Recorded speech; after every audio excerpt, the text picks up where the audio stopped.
Hi. Hello. How we doing? How's life? How's existence? How's it going? Hello. Hello.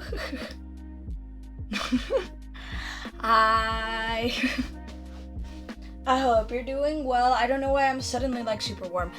I had a hot chocolate before this, so I'm very happy about that. I don't know why, but I had a hot chocolate yesterday, and I was like, little before stream, halfway through the beginning, a little bit during the beginning bit, and I just decided that it was great, and I wanted another one, so I drank a hot chocolate before this. It was incredible.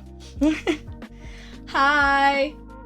Hello. I hope you're all doing well on this Friday. I always have to like check the corner of my screen where like the little 3 letters of the day of the week are displayed, so I remember what day it is. Before starting, it was like 6:59, and I was sitting here, and I was like, I think I'm forgetting something. And I was just sitting here like, am I?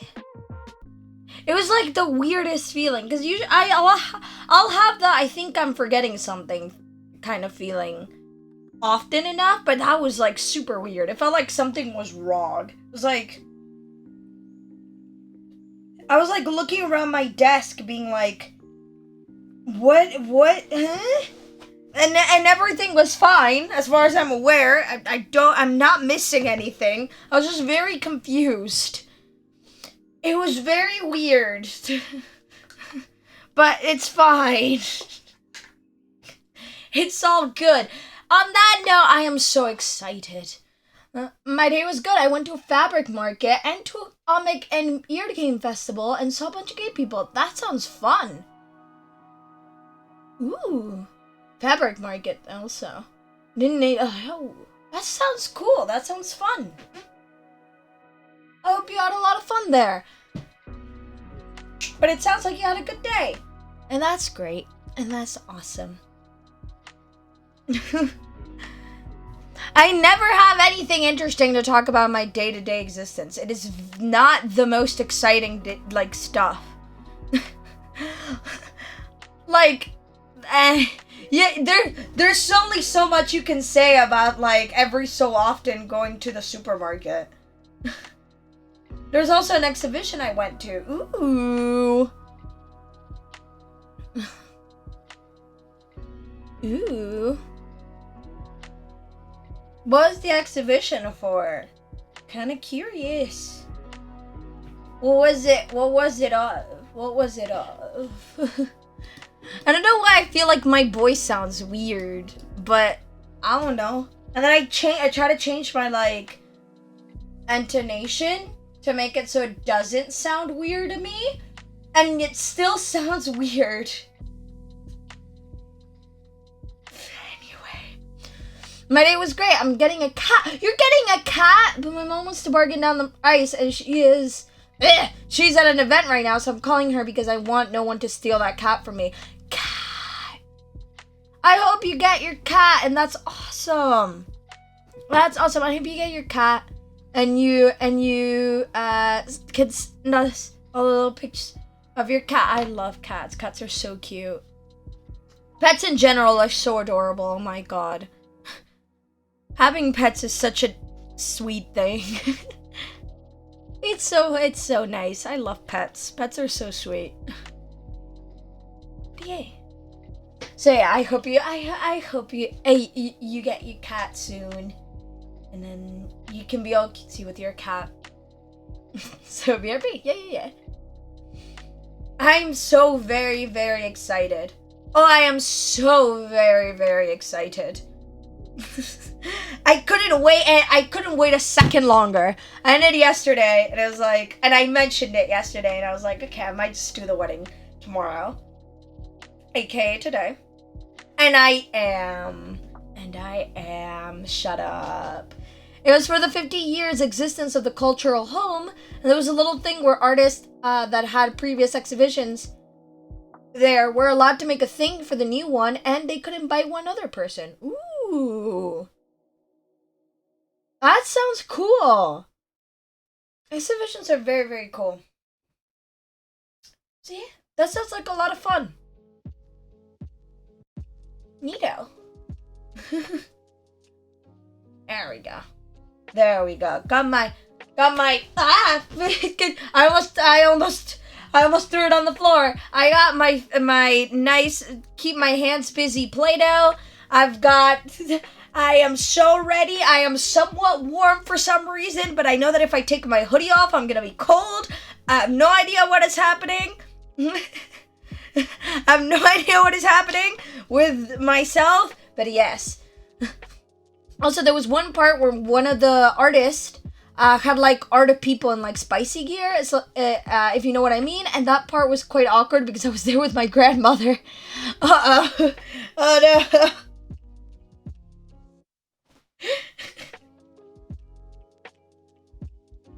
It's giving watching Love Island with your family. I don't know why I thought that was the first like consideration, like that was like the first like thing that came to my mind as a comparison. I have no idea, but there we go. You know what? It is accurate. Yeah, I don't know why that was like the first thing that came to my head, but it just was, and that was that. There was very good though. Ooh, nice. Art's awesome. Yeah. Yeah. Yay. Woo. But yes, I'm very, very, very excited. I'm very, very, very, very, very, very, very, very excited. The joy is immense. Do I have anything in like my drawers? I don't know, I always look at my drawers for inspiration. I'm not sure on what though, but just in general. I just sometimes pick random stuff up from my drawers because I forget that they're there. Happens loads. I mean, I have my tiny little pride flag in my drawer. It's so cute.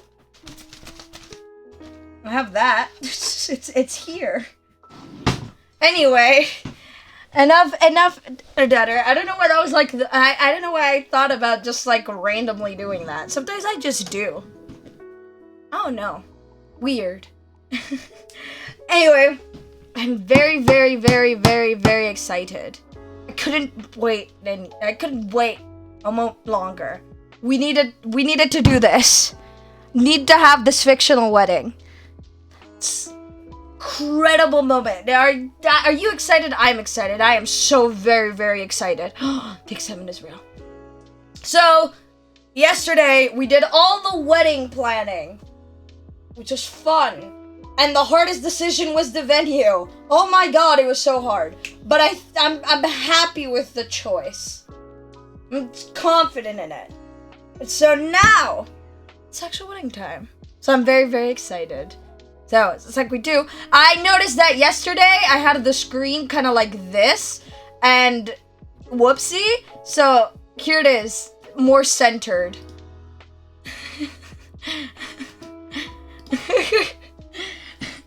That was a whoopsie on my part, but there it is, more centered. Whoopsie from that yesterday, but there it is. Now it looks better. I think. I hope. Yay. All right. Without like prolonging this any longer, here we go. I'm so excited. Here we go. After days, weeks, years of waiting to commit yourself to the love of your life, the morning of your wedding arrived. At hotel bedroom, it was the realization that hit you as you laid in a dark hotel room. You were still half asleep and totally cozy. You were awake and feeling peaceful. You were fully awake and full of excitement. You were wide awake from nerves. Fully awake and full of excitement. You weren't able to tell exactly how long you'd been up at this point. You rolled over to check the time. You sat on the side table next to the bed was the stock standard digital clock. I don't know how to read, flashing the current hour and minute in bright red lines. I think when you imagine a digital clock, I feel like most people imagine those digital clocks.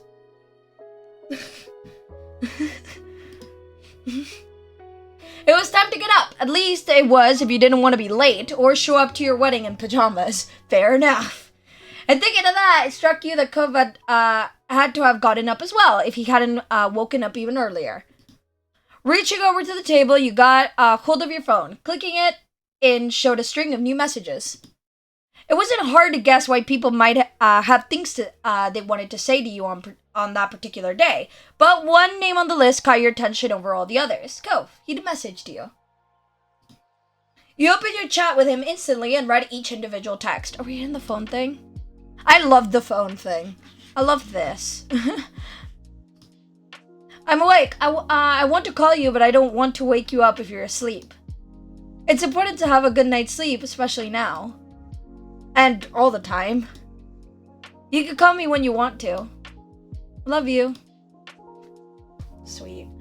You'd started grinning before you'd even finished the set, and by the end, your heart had started pounding painfully. Cove brought you joy so effortlessly.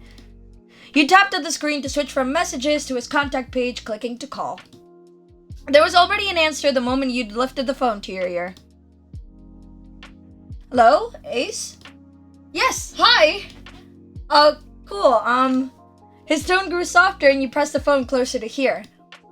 Congratulations on your wedding. Congratulations on your wedding.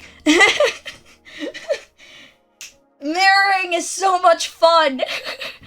He chimed back happily. Thank you. It was a lovely moment to share, both mundane and incredibly special in its own way.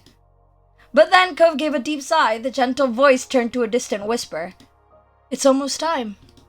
He brought some levity back to his tone with a joking question. Would it be wrong to say I'd rather go to see you instead of getting ready? Yes, not to say, but you shouldn't actually do it. Think of how much planning we did. We can't let that go to waste. Forget the planning we did. Let's just go hang out. You firmly but affectionately huffed at the suggestion. Not to say, but you shouldn't actually do it. That got a laugh from Cove. I'll stay. People are coming here soon for the wedding party. Oh, that's right. After making a declaration to be responsible, he stalled there. Alright. Yeah. Cove's yeah wasn't directed at anything in particular. He was grasping to fill space, to buy time while he sorted his thoughts. Every phone call ever. We're getting married. I'm gonna marry you. The gravity of the occasion fell on Cove heavier and heavier as he vocalized it. My stomach hurts. Cove. You weren't able to say another word before he sucked in an audible breath. I have to go. Right now. I'm getting nervous. It's gonna get worse. But I want to do this. More than anything else. Your heart went out to the man you loved. You knew how these events were a struggle for him. There was a gasp as he finally let out the air he'd been holding in. Bye. I love you.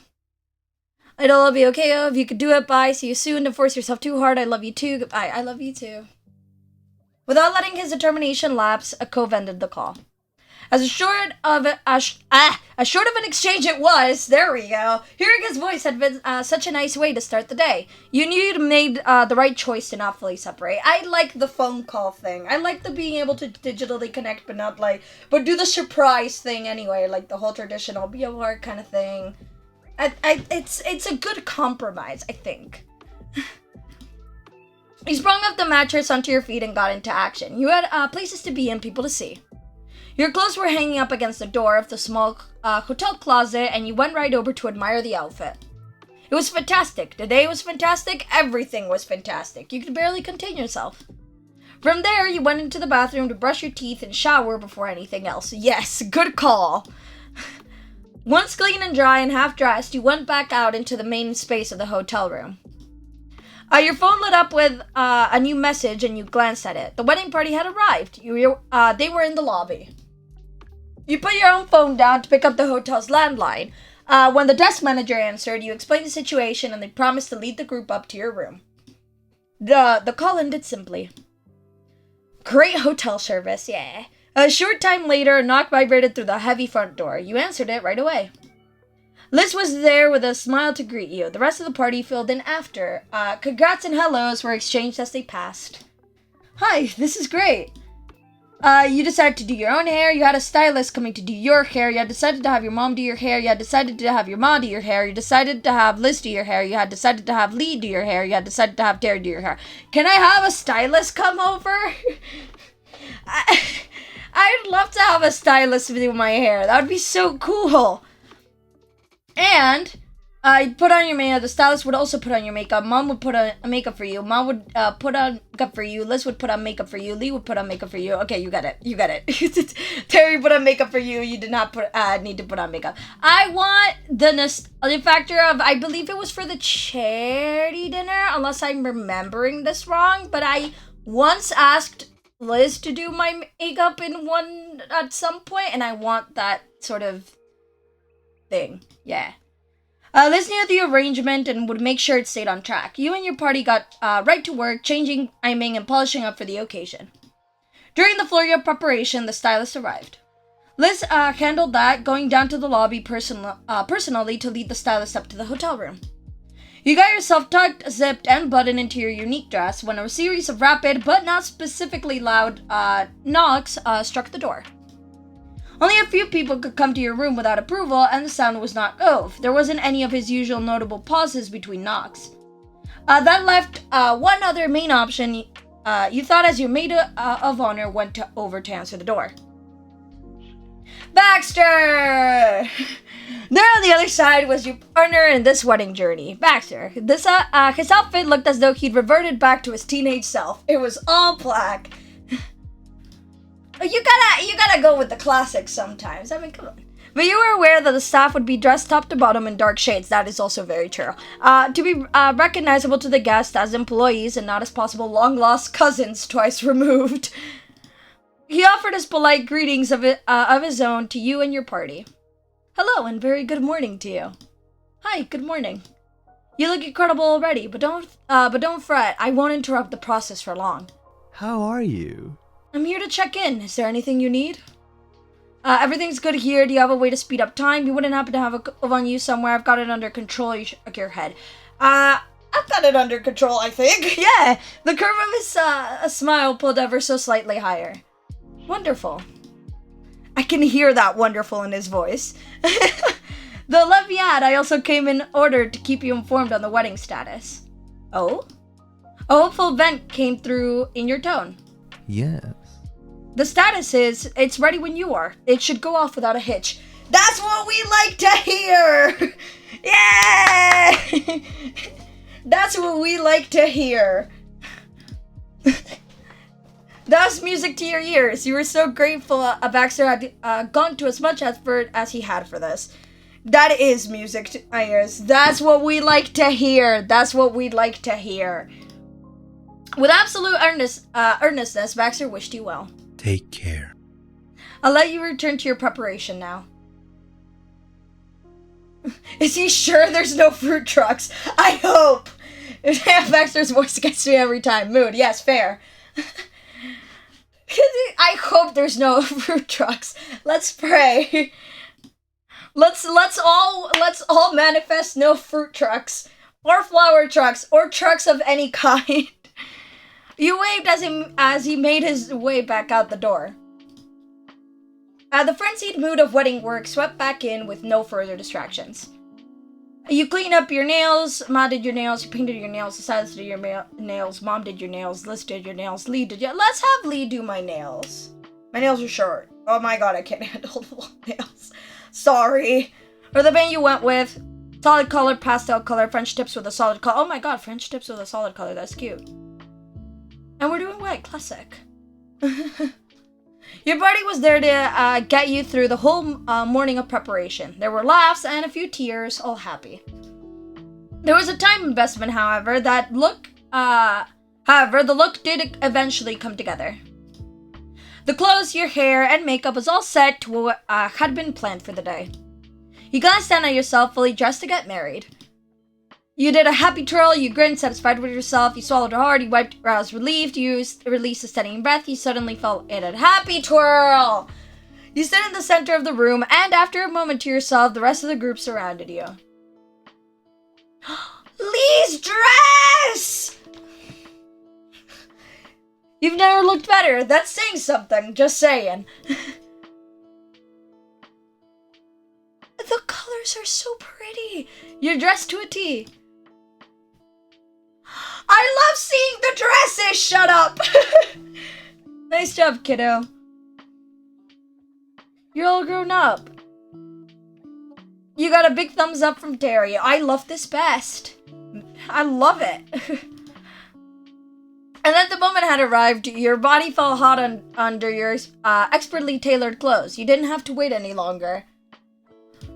Your wedding was about to begin, and Cove would be there when you arrived.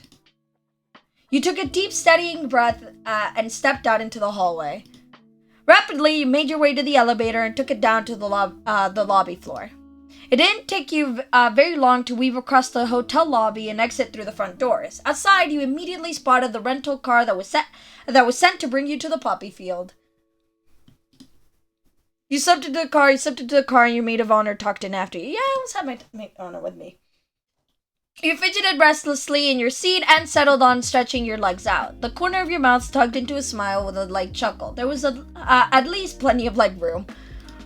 Glancing out the window, your eyebrows raised in surprise because you recognized just how far you were from the poppy field. It would only be a few more minutes until everything you'd been working towards would finally come to fruition. You were somehow even more thrilled now that it was truly happening. Your excitement was replaced with a building nervousness. All your frantic energy was gone and you were purely content. Nothing felt real at all.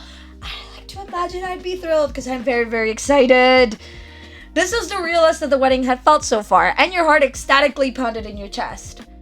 You absentmindedly tapped your index finger to the tune of the wedding march. When you realized that what you were doing, a happy laugh rocked you. This is so cute! Lost in thought, Liz smoothed out a few wrinkles in her outfit before glancing around the back seat. I love this. I love the color. This is like, it's kind of like a baby blue dress. And I love the sheer, kind of covering at the top. That's so nice. Love it. Let me talk about these outfits.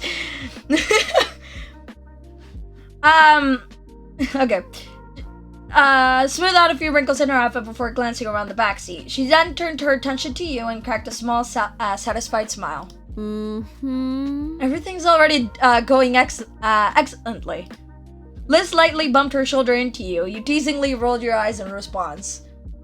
I think you're really gonna like Randy's dress. I'm so excited about it.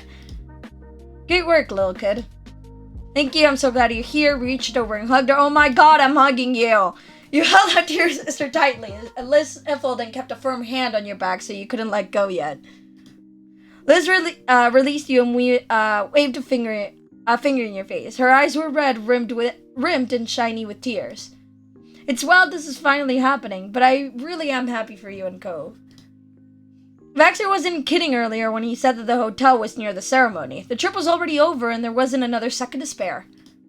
Not able to remain contained for a second longer, you exited the car, went forward, and finally took in the first sight of your ceremony.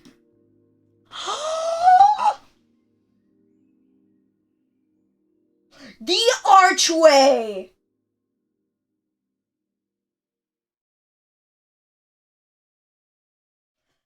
The archway! I love that archway! It's so beautiful!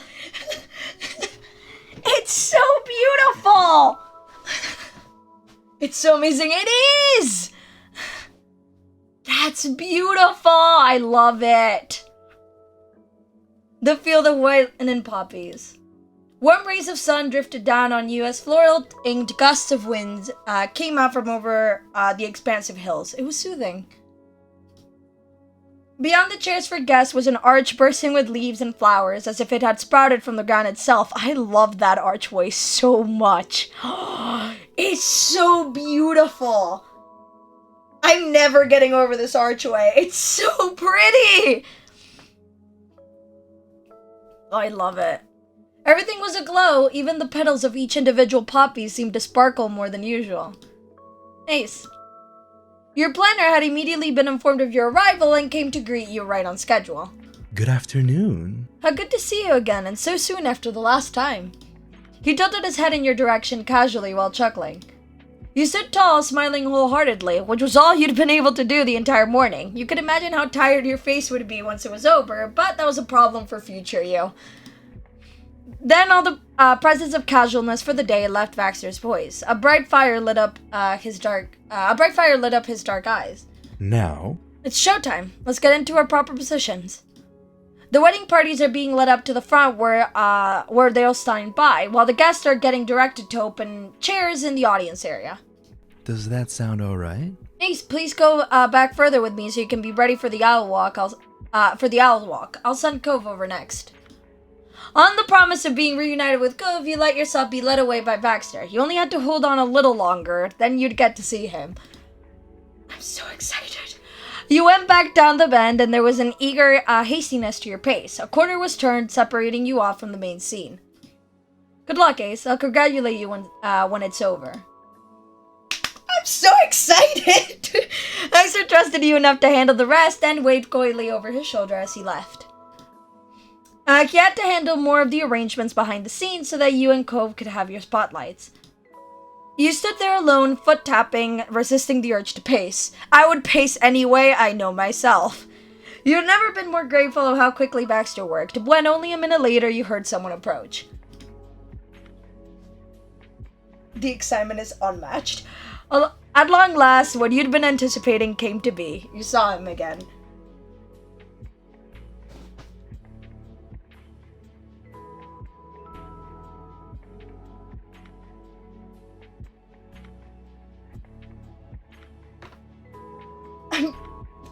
What can I say? What can one say in this scenario? This is everything. This is everything.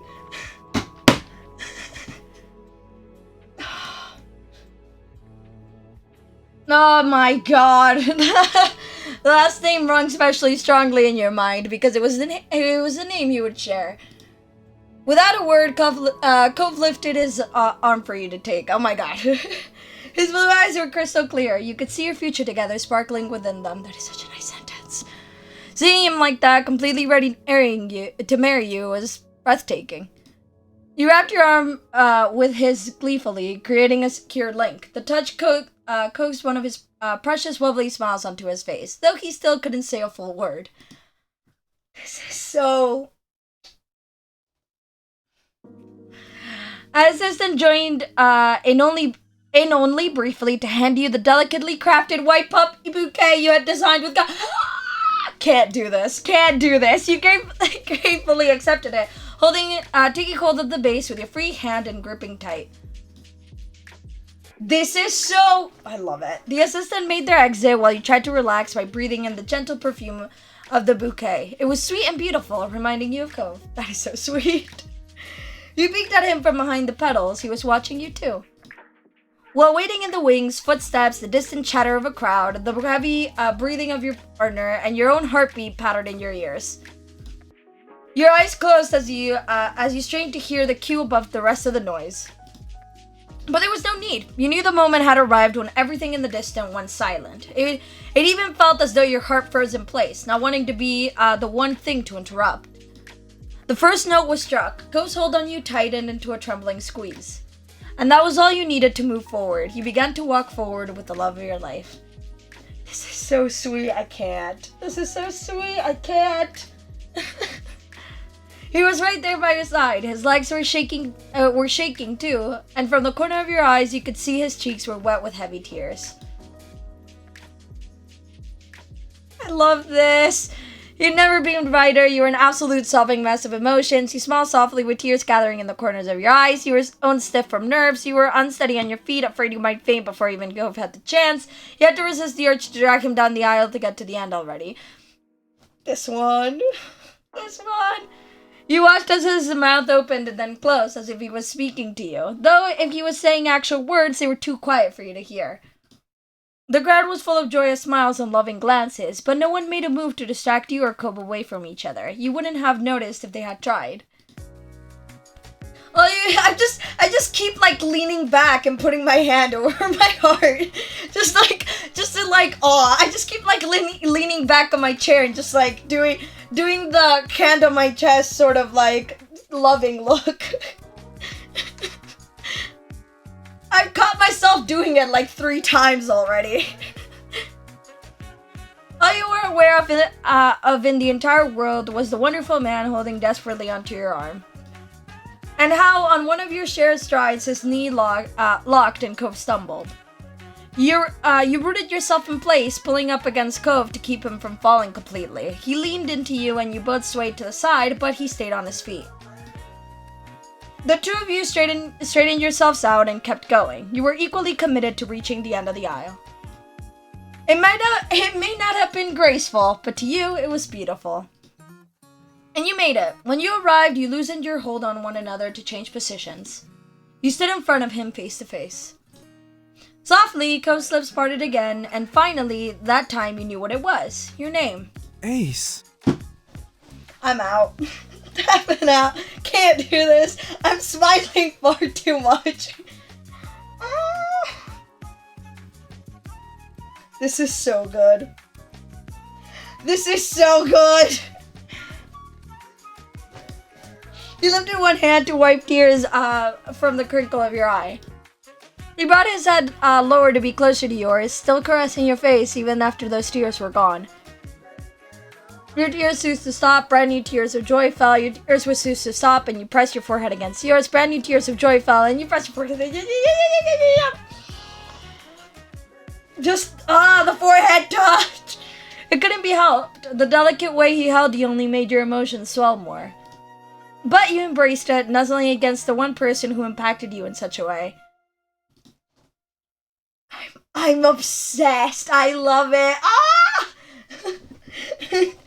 A hush came over the crowd as the Justice of Peace began to speak. It was time.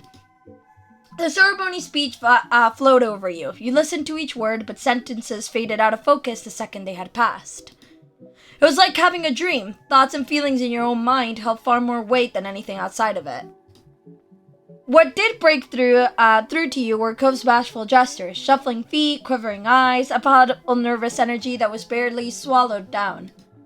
Not one single movement went by unnoticed. Before you could completely lose yourself in Cove's gaze, your attention crystallized in an instant. The Justice of Peace had said bows. I am so incredibly excited for this. You have no idea. I am thrilled. It struck Cove as well because his knees visibly locked from underneath him. In slow motion, he began to tip backwards. You instinctively grabbed onto his wrist, pulling on his sleeves in an attempt to keep your beloved from leaning further. Numerous sets of arms rose from all around as both of your wedding parties poised themselves to catch Cove if he fell their way. Derek took it an extra step further by actually stepping forward. He made certain he could get hold of his friend if he came down. Cove regained control of his legs and caught himself by anchoring back on the ball of his right foot. He kept that firmly planted.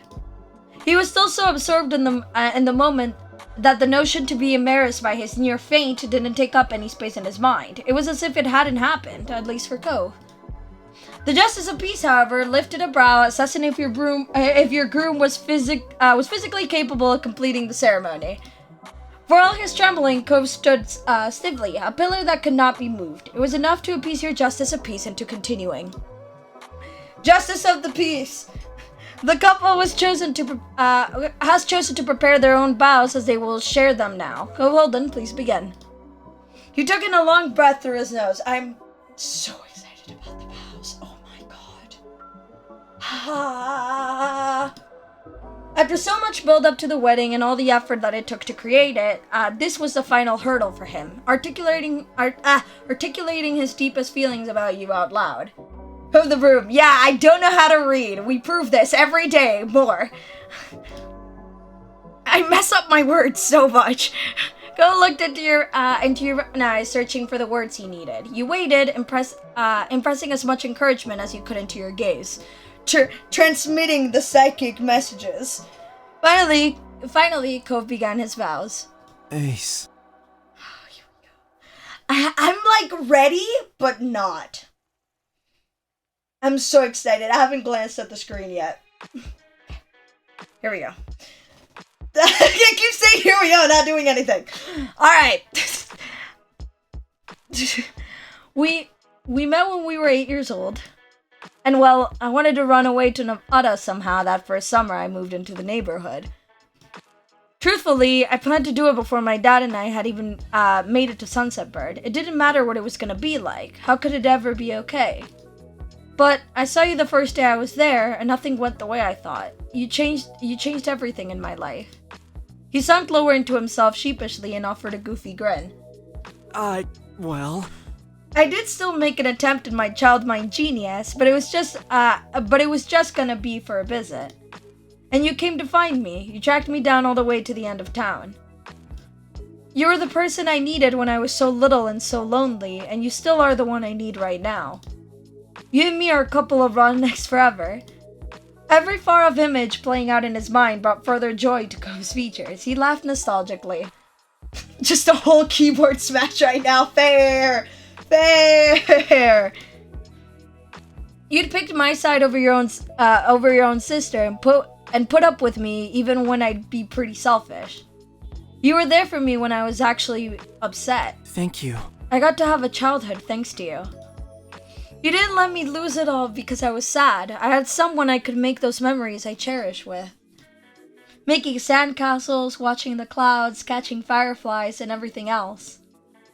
Though, about those fireflies, when we were out on Poppy Hill and you let me touch your hand to help me catch one, my heart was racing. I accidentally scared it away. Yeah. So yeah, I've been nervous around you forever, and that's not gonna change. Sorry. The lovely flush on his cheeks deepened into an even darker shade of red. But a really big deal to me was my dad's deal. How he offered you $20 to be friends with me, and you told me the truth about it. Cove's voice broke completely. He swallowed heavily before trying again to get the words out. Felt really bad about that. I didn't even know why for sure. Maybe I felt like nobody could ever really want to stay with someone like me. All I did was cause trouble, and my dad was proving me right. If he thought he had to pay someone to be with me, it must have been true. You didn't leave, even though I tried to push you away then, and you've never left. I was wrong. I wasn't just a problem, and I could believe it because of you. I'm so glad. Trying my hardest not to cry right now, and you're making it very difficult not to. I'm still amazed that we kind of got together when we were just 13. He tugged at his collar while bouncing on his feet, the exact picture of a giddy schoolboy. We kissed and it was wonderful.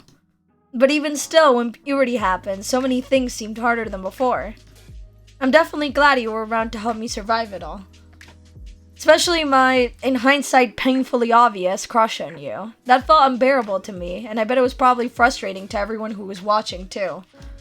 I could barely manage sitting next to you on a bed and sharing a smoothie with you. I remember the smoothie. Thank God that hormonal nightmare didn't screw things up for me. It's alright, he's let it out. He says it's okay, you're allowed to turn into a sobbing mess when you're marrying Cove. Stop validating me, I'll actually cry. Thank God that hormonal nightmare didn't screw things up for me. Genuine relief came out from Cove in a sigh. But I don't know how I was supposed to act normal when you'd look at me so nicely with such beautiful eyes. He began to get taken into them as he spoke, his own eyes growing hazy and his smile wobbling. Mo shook his head to force himself out of his self-inflicted trance. That was the time I started sneaking out to visit you through the window. Oh, the window! I wanted to be with you when I was happy or when something was wrong. I couldn't stay away. Lucky for me, you didn't mind spending your days or nights in my company. With a light touch of wistfulness, Cove recalled experience after experience from those years. Going on trips together, big ones and small ones, just hanging around our houses in the neighborhood, talking about who we were as people, playing cards. And that time there was a sun shower.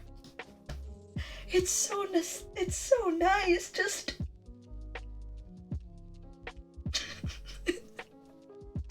Why am I like this? We'd stick together during parties, and you could even make it fun for someone as socially awkward as I am. Of course, the way you punch Jeremy will always be incredible. Imagine if we never told anyone, and people found out this way. Actually, you've always been there for me when I had to deal with other kids at parks. As he continued to reminisce, he chuckled adorably. Well... And I started getting closer with your family too. Well, at least your mom's. Elizabeth wasn't exactly interested in being good friends when we were teens. I appreciate that you always put up with my parents and their wild plans, by the way. I remember. I can still remember how badly I wanted to be grown up as an awkward tween, and then suddenly we graduated high school and it really was time to be an adult. Getting my first job, taking my first long drive without my parents, accepting how small our little town was in the grand scheme of things. Just trying to figure out what I was even going to do with my life. I was lost, and all I wanted was to make sure I didn't lose what mattered when things had to change, most of all you.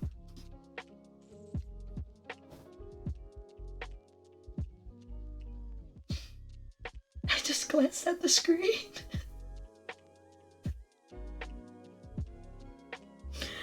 Ah! I'm not gonna yell. I'm just gonna softly yell. This one made me tear up. You are my special someone. That was when I had fallen in love with you. You were the first person I was able to open up to about my sexuality when I finally knew for sure what that was. And you were the one who helped me keep it together when I was overthinking things. His speech of all that he treasured about you went on in an uninterrupted stream. He couldn't stop himself. I could talk to you about anything, like the accident when I got my scar. I knew you would understand. And as mundane as and drudging adult stuff could be, I had a source of relief from it because you had been around. You let me have tastes of your food, and you gave the best gifts. You love me even though I'm not a cool merman who would take you on a magical adventure.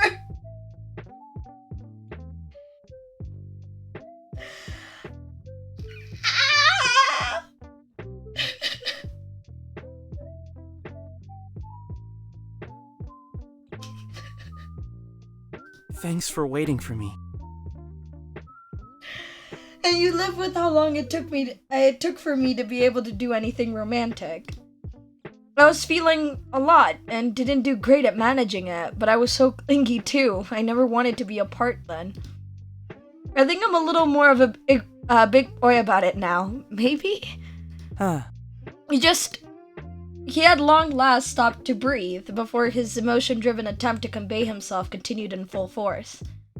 You make me happy in ways that... I can't even read anymore. You make me happy in ways no one else ever could. And, well, a lot has happened, huh? We're definitely adults. We're at our own wedding. It's okay. We made it through it all the months and months growing up and through making this day happen. Though with how nervous I was, I think I might have worried the planner that I would convince you to elope just to get away from it all. But you breathed past the pressure like it was nothing. I love your sense of humor. You're such a lovely human being. It was the happiest moment of my life when you accepted my proposal. Until now, anyway. I couldn't believe you wanted to be with me as much as I wanted to be with you. I don't want to try to imagine how many years you've wiped away from me in all these years. You helped me have the confidence to grow into a man, and you can still make me feel like a kid again. With you, nothing ever really ends. It just begins again in a new way. I love that line. And basically what I'm trying to say is, no matter how hard I try, I can never thank you enough for being mine and letting me be yours.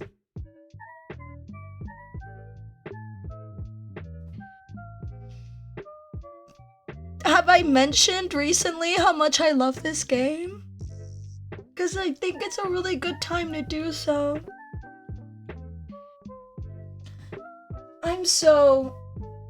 My heart. There was sexuality again. It's demisexual panromantic? Am I right about that? I'm pretty sure. I'm pretty sure about that, but I want to make sure, but I'm pretty sure about that. I'm pretty sure about that. I'm mindly sure about it. I'm pretty sure about it.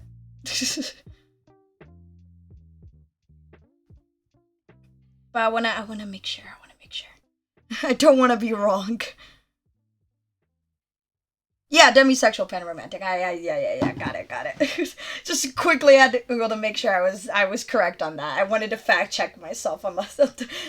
Didn't want to get that one wrong. Go Web Davily, no longer able to stay above the wave of emotions that opening himself up so fully had wrought. I love you. So much, Ace, and he futilely wiped a sleeve against his eyes. Every tear the fabric caught was immediately replaced. Those are my vows. I don't know how you're supposed to end them. I hope you'll marry me. You were so by his words, you couldn't stand how sweet it was. I really can't. The way he closed it out, it was just like him. You struggled to keep your own feelings in check. You were absolutely stunned by his vows. He's so sweet. Come on. Thank you, Cove. Ace, you may start yours. The Justice of Peace had all but disappeared from your mind. Oh yeah, you're still here. All that you had been aware of was Cove, but that request couldn't be ignored. Now you would have to take on the endeavor of explaining everything Cove was to you and everything he'd been to you throughout knowing him almost your entire life. You chose to say...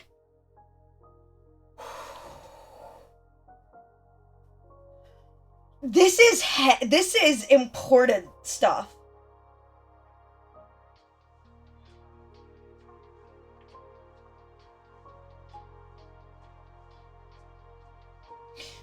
This is important. I'm meditating this fully now.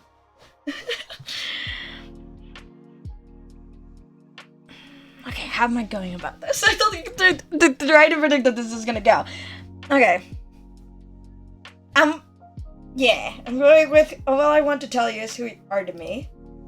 I may be your wonderful man, you're my precious ocean, you're my sunshine, you're my soulmate, absolutely, oh my god. And I know we were meant to be together, and you're the one I'll love for the rest of my life, and I'll be there for you no matter what. I'm the luckiest person in the world that I get to say that, and you're the best thing that's ever happened to me, and you're too emotional to say anything else. Oh no, I'm continuing.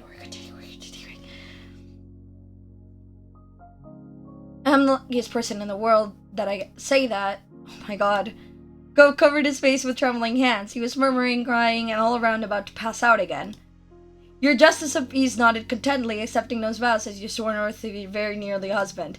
Bro, I need an option to type out my own thing. I would write you a paragraph. I need me a whole paragraph. I need me to type stuff out. This isn't nearly all I want to say.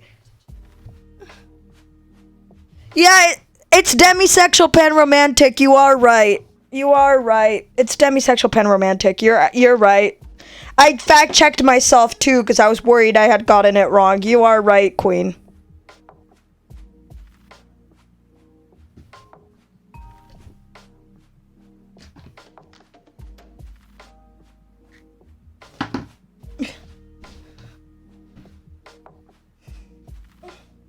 Oh my god! I'm on a need to get Exilus to be your lawful wedded spouse. He let his hands fall, ready to face you directly. Cove's shaking, dripping wet eyes stays locked to yours. And in the adorable cracking squeak you knew so well, he answered. I do. This moment! It was absolutely heart-stopping, but your turn to respond had to come.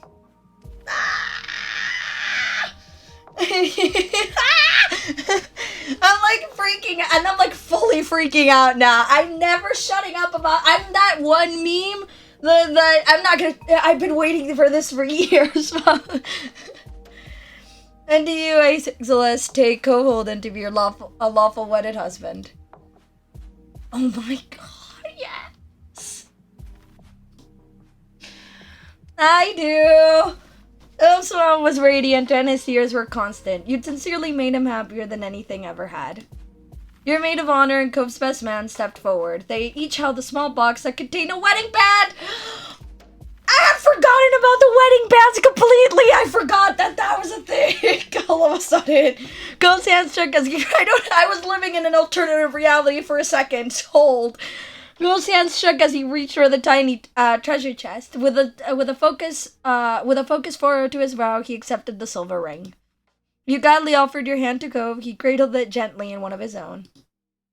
For a few seconds, all he could do was stare at your skin. Cove was so still for a moment, but then he used his free hand to bring the band forward towards your fingertip.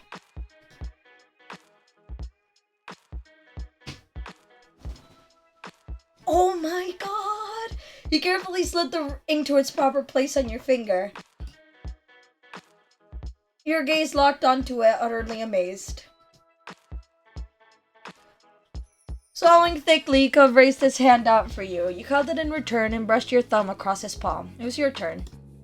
With that, you retrieved the matching ring from its box. It slid onto Cove's finger beautifully. He gasped under his breath, fixating on the ring. You tenderly squeezed his hand, and Cove finally met your eyes again. He held your gaze with an electrifying stare. You were in awe of the whole moment. Then, by the power vested in me by the state of California, I pronounce you husband and spouse. You can now kiss. Cove's knees may have started knocking together once more, but his gaze was nothing but eager.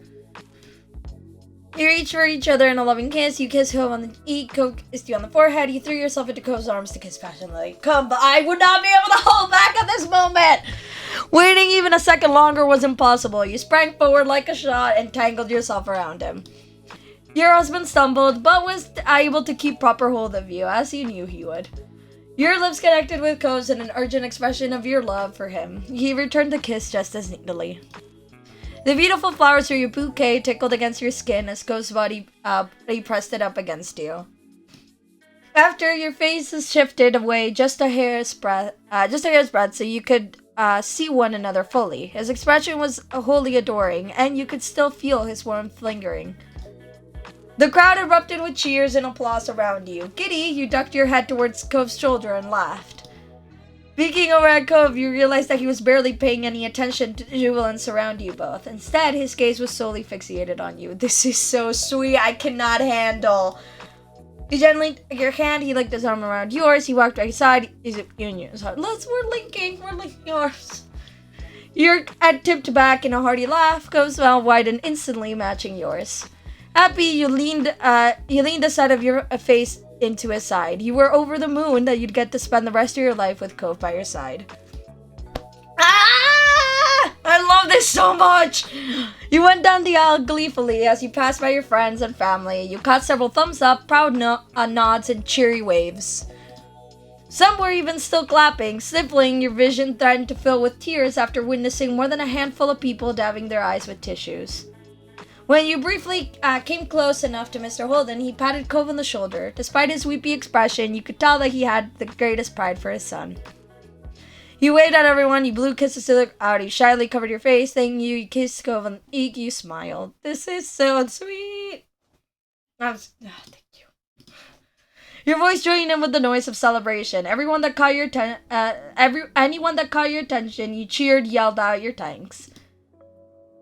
After leaving the ceremony in late afternoon, it was time for wedding photos. You and Cove met up with the wedding party and the photographer while the other guests headed over to the reception spot.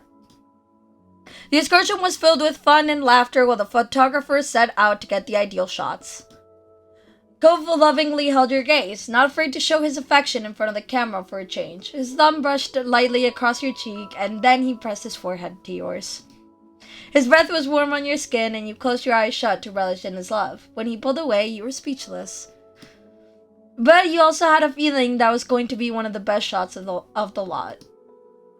When the sun began to set about an hour later, you knew it was time to rejoin with everyone else. And so, you eagerly got back into the car again to finally see the second location. The aquarium reception! You and Cove entered through the main doors and into the reception space. There, your friends and family were patiently waiting for this moment. The room filled with familiar cheers, whistles, and applause at your arrival. As the noise lessened, you began to hear various calls of congrats and welcome backs. The love emanating from your friends and family was palpable. Baxter made his way to the center of the room and began to gesture people back. The rest of the staff followed his lead and made space in the crowd. When the path ahead cleared out, you took a deep breath. It was time. The beginning note of your first dance song played. Ah! You heard a few of the guests speak in hushed tones, anticipation rising as the melody kicked in. It was slow paced, it was moderately paced, it was fast paced. Moderately paced. Cove met your eyes as ready as he could be, and you took his hands. You heard the high-pitched whine of a microphone and saw Baxter smiling. And now the couple will be having their first dance. While your legs were shaking from all the acute emotions still lingering from the ceremony, your joy from getting to dance with your husband gave you the strength to make your way to the dance floor. This is so incredible. Cove did his best to keep up with the cadence of the track. Every so often, he had to take a cautious glance down to make sure he wasn't about to crush your toes. Your dance lessons were worth it. You managed everything in the dance. You did well enough for your level of dancing experience. You made some missteps. The dance lessons were worth it. You performed beautifully and mentally said thank you to Baxter for the dance lessons. Because of that work, your dancing was perfect. With Cove's hand in yours, you both made your mark on the dance floor and gave the crowd a show. The two of you advanced across the floor, hearts pounding and expressions bright. Partway through the dance, the music reached its slowest part. The dance for this section was simple and allowed you a chance to prepare for the more complicated steps coming up. Cove took a second to speak softly to you, leaning in just close enough that you could hear him over the music. This is the first moment to ourselves since even before the wedding. Cove clearly was grateful for the chance to finally talk to you. You're stunning. You too, I'm so lucky, no one is more lovely than you. You blushed speechless, you squeezed his hands with affection. You too. You truly look divine in a suit. Yes. Cove flushed a light rosy pink and beamed at you. This makes me think, oh my god, the soiree! The soiree. Cove let out a stuttering laugh. His face went through a roller coaster of emotions before settling on amused. I hope that I'm at least a better dancer now than I was then, but... Me too. Honestly, I was thinking about that too. I remember exactly how it felt dancing with you years ago. I had a lot of hopes then. I wanted it to last forever, but I also desperately wanted to skip ahead so that I know what things would be like for us in the future. And now actually we're here. We made it. Cove smiled dreamily as he looked into your eyes. Thank God the ceremony is over and we could just be married now. Not that the wedding is bad. He whizzed as soon as he realized how his words sounded. He shook his head. I just kept thinking that I'd ruined something or something terrible would happen. At this point, a truck full of apples could come through and destroy dinner and I wouldn't care. Don't jinx it! same way. I'm touched that you wouldn't get depressed over missing out on a meal. Please no, you're so adorable. Now that would be something to remember. Your wedding definitely would never be forgotten by the guests. Then the music reached a bridge of the song with complex choreography. Both of you had to focus more on the dance. That stopped your conversation in its track. The two of you became absorbed into dancing once more as the song's end grew closer and closer. The final note was struck, and the dance ending in a spinning flourish, the dance ending with you dipping Cove, the dance ended with Cove dipping you, the dance ended with you both landing in the final step, the dance ended with a bit of stumbling, but you kept each other up. Spinning flourish. The two of you pulled each other close and twirled together. The wind blew past your face, and you both started giggling like children. Faster and faster, you spun until you ran out of breath from your joyful laughter. Cove's lips brushed over your ear. You're a really good partner. Your face felt hot, and it wasn't only from the dancing. You heard a clap that steadily transformed into wild applause. Turning to face the crowd, you looked over your friends and family cheering. You bowed, you curtsied, you did your own mini celebration dance to mark your success, you wiped your brow, your shyness reared its head, and you had to look away. You grinned at all the encouraging faces. I'm curtsy. You gracefully curtsied to your audience, keeping your back straight and knees low. The clapping got louder. Hey, how many times do you get to curtsy? Tilting your head back to your husband, you caught his proud smile. Cove continued to watch you rather than switching his attention to the guests. He twisted his wedding band bashfully around his finger. With the first dance done, you both left the open floor to join the others and properly greet your seated guests. Cove offered you his arm to take once more. You took hold of his arm. You offered Cove your arm instead. You took his hand instead. He gestured that you were fine. Took hold. Your arm wrapped around his, fitting as snugly together as matching pieces of a puzzle. It was a hold that could not easily be broken. Physically and legally linked to the other, you and Cove went forward as one. After only a few strides, you arrived at the nearest table in the arrangement. It had close family all the way around, including your mom and ma. The two had scooted their chairs closer and were eagerly whispering to one another, trading words of excitement back and forth. Feeling awkward about having to interrupt, though realizing there's no reason to feel that way, Cove cleared his throat to announce your and his presence. Hey. Hi. Moms! Snapping out of their private fervor, your parents turned the enthusiasm straight towards the two of you. Hello, you waved at them. You went between them to give the two a hug from behind. You reached over the table to take their hands. Aww! They held their hands forward for you to get a good grip of them. After you kept hold long enough for your palms to be warmed up by theirs, you let go in order to stand up straight. Hello. Hello again, kiddos. Ma folded her hands together on the tabletop daintily and followed Mom with her own greeting. Welcome. It's so good to have you here at the reception now. Thank you. Yeah, thank you. Of course. The ceremony was beautiful. You sure nailed the theming with that venue. Score! Absolutely incredible. It was a struggle to say anything in reaction, so you didn't. It was too much, but it's in such a good way. Hearing people actually discuss the wedding as a real event, Cove became tongue-tied as well. Your ma watched over the both of you with a gaze as dotting as it was knowing.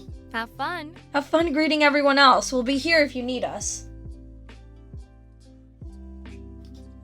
Yeah, we've still got to try the food while you're busy with your big day. Love you, moms, so much. You're the best parents anyone could have. I appreciate everything. You're lucky you have such lovely children. You nodded shyly. I love you, moms. Thanks again, moms. Ma's fingers squeezed together even more tightly, a visual representation of the restraint she was exerting not to cheer inappropriately loudly. While Ma attempted to not spook Cove after his tepid attempt to use the new title, Mom had no qualms saying something embarrassing. Woohoo! We got upgraded! It's about time! Pam! Cove's gaze immediately dropped to his feet, and his near constant flush from the day reappeared. You gave your husband a reassuring pat on the arm, proud and pleased at his braveness. Okay, bye. Goes good off, needing an escape, and you gave your parents a wave as you stuck by him. Goodbye. Good luck out there. Yer and Ko's moms resumed their schoolgirl-style chatting in good cheer. Located at the same table were Cove's parents. They were taking it easy until Cliff noticed you and Cove had eyes on him. His grin ramped up. What? Hey! It's our local celebrities of the day. Cliff folded his arms, self-satisfied. The wedding's all been going to plan, I'm pretty sure, but I'll keep watch still, and if there's anything else I can do, just give me a shout. Cove brightened in a similar way. His tone was full of affection for his father. Hi, Dad. Thanks. You clapped his back happily. You walked around the table to give him a hug. He held out a thumbs up. He smiled idly.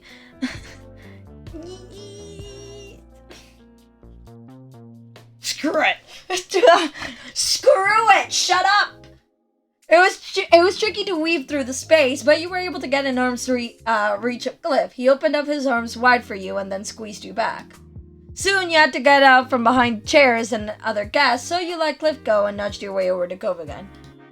Cliff began to chuckle amusedly as his eyebrows lifted higher on his head. You know, Ace, I was there in the hotel early with Cove today, and it was an event. You should have seen how excited my boy was when you rang. Stop. Trying to make up for you not being there in person, he put on a full imitation of the scene. Cliff tugged at his cheeks and raised the pitch of his voice. Oh, this is so sweet.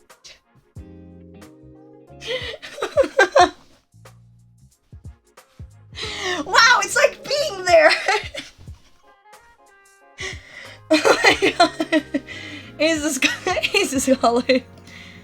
The real deal was proven to be far superior when Cove followed right being with a genuine exclamation of shock. Dad! Cliff let his arm return to the relaxed cross position after that performance, shaking his head fondly. The two of you met when you were 8, and Cove still gets like that from a phone call. It's nice. Your heart fluttered at the thought of it. It made you happy to know he missed you, and that the flame he held for you burned as bright as ever. Cove made a meager attempt to give his father a cross look, but it was soon overrun by a blush. Your positive reaction was a far bigger deal to him than the teasing. Cliff's ass highly winked, waving you and Cove off. Right. I don't have to hog you. Everyone wants to see you. Okay, see you later. Bye. I have to pull the same thing! I have to! Why am I so excited over this? Shut up! I'm totally why did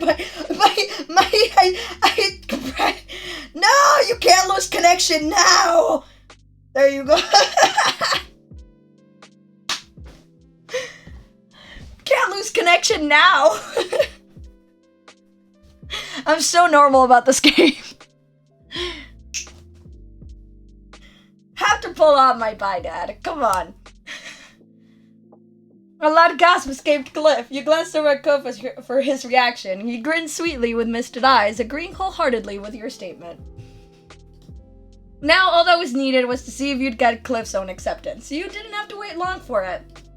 Overwhelmed with emotion, his voice squeaked at first, but he barely noticed. He was beaming with joy. Can I just say?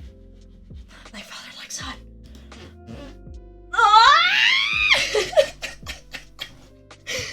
I'm never getting through this. Because I'll freak out at every small little thing that happens. I can't do this. Of course. I don't know how I ended up with 2 kids as good as you. Cliff surveyed his 2 children proudly with his chest puffed out. I have to say, well, actually, I'll say it a little later. You'll have to wait for my big speech. I'm so excited now that you mentioned it now. Here it comes. Get ready, Ace. Come on. Come on, sport. It's gonna be great. Now go on. Aww. It's like I'm playing my own wedding all over again. You're making all the same choices. We're the same person, Queen!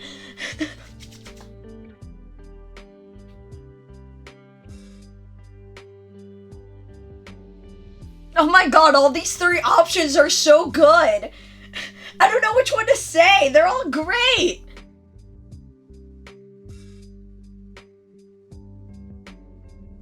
Oh, they're so good.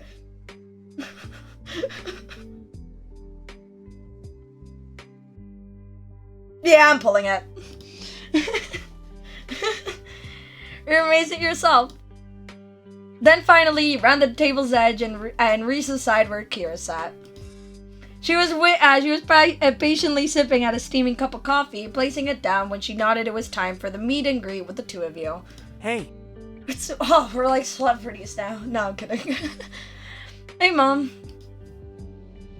I love Kira's dress.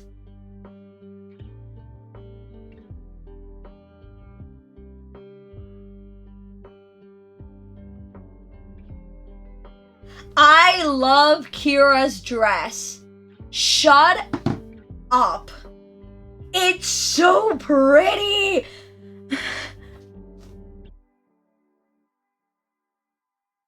I love it. I'm obsessed.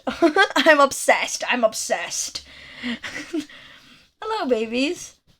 Hi, nice to see you. Leaned over to give her a hug. You placed a hand on her shoulder. You at her. Nice to see you.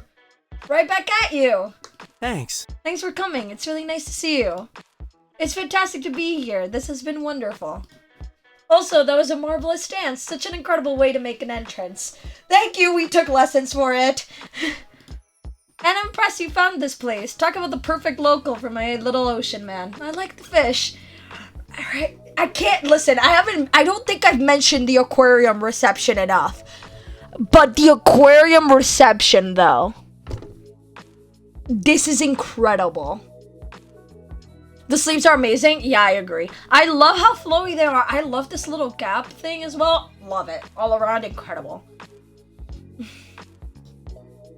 Go kicked the tip of his shiny shoes at nothing in particular, and his shoulders shifted from side to side shyly. Ko was forever incapable of seeming like a full-grown man in front of his mom. Aren't we all, though? Your brows bent as she looked on at him adoringly. But then she shut her eyes and brought out more energy.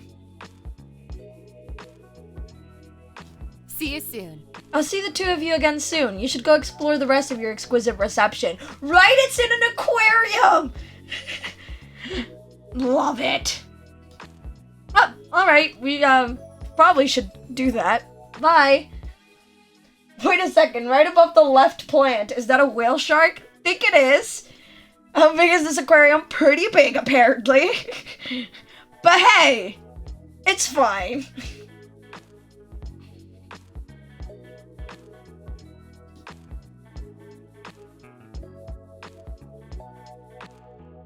One has to.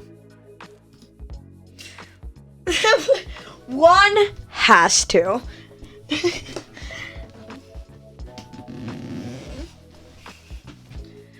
She froze for a split second. Listen, you can't give me these options and then expect me not to take them. I'm only human after all. I'm a human with a sweet spot for all these characters. I just have a soft spot for all of them. So hey, shh. So excited. Her hand flew to her as her gaze landed back on you. Slowly, she lowered it, revealing the widest smile you'd ever seen on her face. In her gentlest tone, Kira cooed. Goodbye, baby. The smile you just put on my face. I was positively melting from happiness seeing you and your shared mom speak to one another that way. My heart.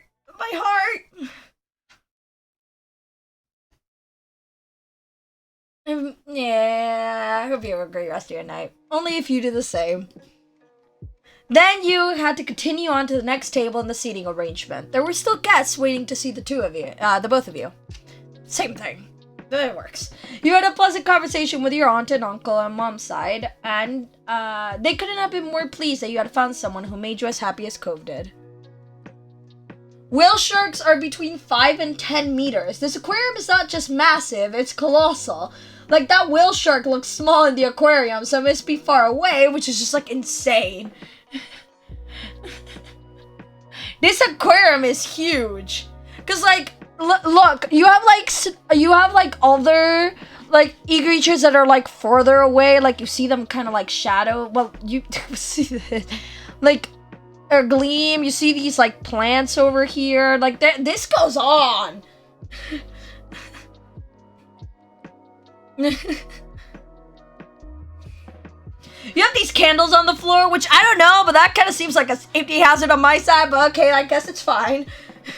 You have a pleasant conversation with your aunt and uncle on mom's side. They couldn't have been more pleased that you had found someone who made you as happy as Cove did. Right by was their daughter, your cousin, as well as your older sister. They were throwing looks, not so subtly wanting to speak their piece, but didn't interrupt your chat with other family.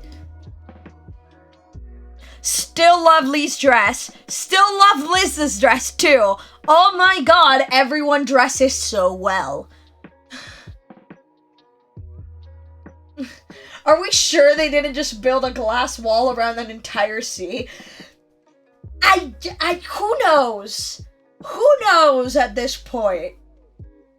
But, yeah. This is an impressive aquarium. But when it was officially their turn, the ladies placed down glasses of juice and put on matching curved smiles. Ace, you know this game. Obviously, everyone dresses well. Yeah, I know.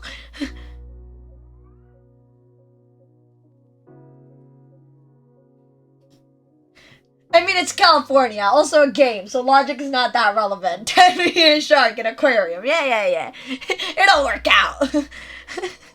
It looks sick. It looks awesome. Go shifted on his feet embarrassingly. They didn't even need to say anything. You grinned at the two of them. You went over to hug them around her sides. You shook your head and smirked affectionately. You sat in a teasingly long, suffering way. Just to... The two of them were always ready for trouble. We did good work, didn't we? It's nice to be able to relax after all the preparations. Totally. Everything went incredibly. You're both beautiful, and it was just touching and amazing and, perfect. Cove laughed eerily. Lee's energy levels were as high as ever. Hello to you, too. You must be relieved there were no accidental drownings with those waterworks going off during the ceremony. They couldn't suppress a snicker. Cove, on the other hand, pouted indignantly. To be serious for a moment, your sensitive souls did very well with those vows. Thanks for all that, and everything. It was nice to see you. Aww. You're welcome. You're welcome. Yes, you are welcome. And thanks for coming to see us on your wedding tour. Bye. You gave wave farewell. See you soon. I love you too. I'm so glad you're family. It means a lot to me to have you in my life. You know, one of these days you're gonna run out of ways to tease us. I don't think that is ever gonna happen. But I love you too. With everyone at the spot properly greeted, you and your husband began to stroll along to the next one. But Cove then stopped in place, pairing that with a half turn of his body. You could recognize the laser-focused stare on his face. He had noticed something appetizing. Food! And it was simple to pinpoint what. On one of the nearby tables were your carefully chosen appetizers for the reception. Oh, that's right. Without needing to be prompted, he went along with Cove to pursue the spread. Cove plucked one of the hot morsels and stuffed it whole in his mouth, and he made sure to grab a second to take with him as well. Ace, guess what? Tell me. tell me. Tell me, spill. You try one too, you eat a few yourself, you pass on the appetizer. I'll try one too, yes. The two of you munched on the little delights, enjoying the much-needed pit stop. The food was delicious. Cove swallowed the full-size bite and took a break from filling up his cheeks to smirk instead. Our appetizers are way better than the ones the Cypress has fancy than the ones at the Cypress as fancy parties. You're so right. The Cypress can suck it. Both are good. Oh no, you're gonna disappoint your mother-in-law saying that. You chuckled while nodding your head. You merely shrugged. You are so right. Cove snickered but left the topic there. Are you a Vixless now? Yes. Yes, I am. You're Vixless Holden. We did the hyphened names. Us and our hyphened names. I can't remember which one of our last names is first, but it works out in the end. I can't remember if it's Holden Pixelless or Pixelless Holden. Can't remember, but it all works out. I flipped the coin yesterday, and I can't remember which one of the options I ended up choosing. But yes.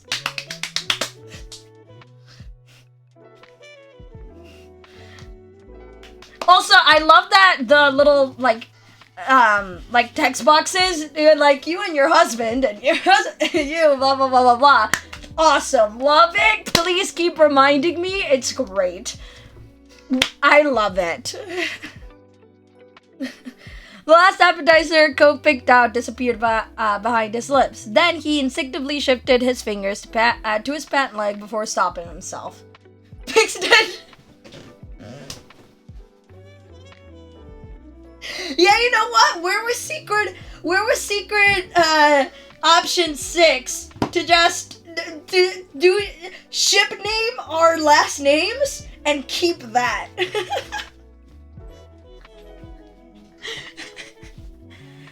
ship name our last names and keep that as a last name. We should have done that. Damn it.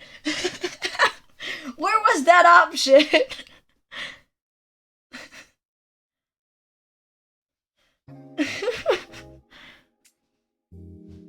The last appetizer Cope picked out disappeared behind his lips, then he instinctively shifted his fingers to his pant leg before stopping himself.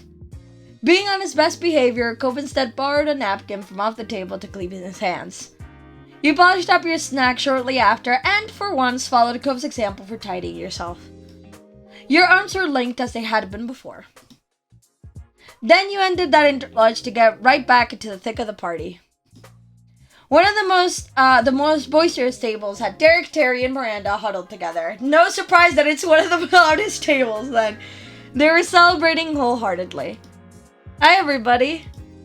That pleasant greeting was paired with a little wave. Your friends turned in unison after realizing you were there. Then the trio of buddies lifted cups full of juice and cheers to you and Cove. What's up? I love your dress. That's such a pretty color.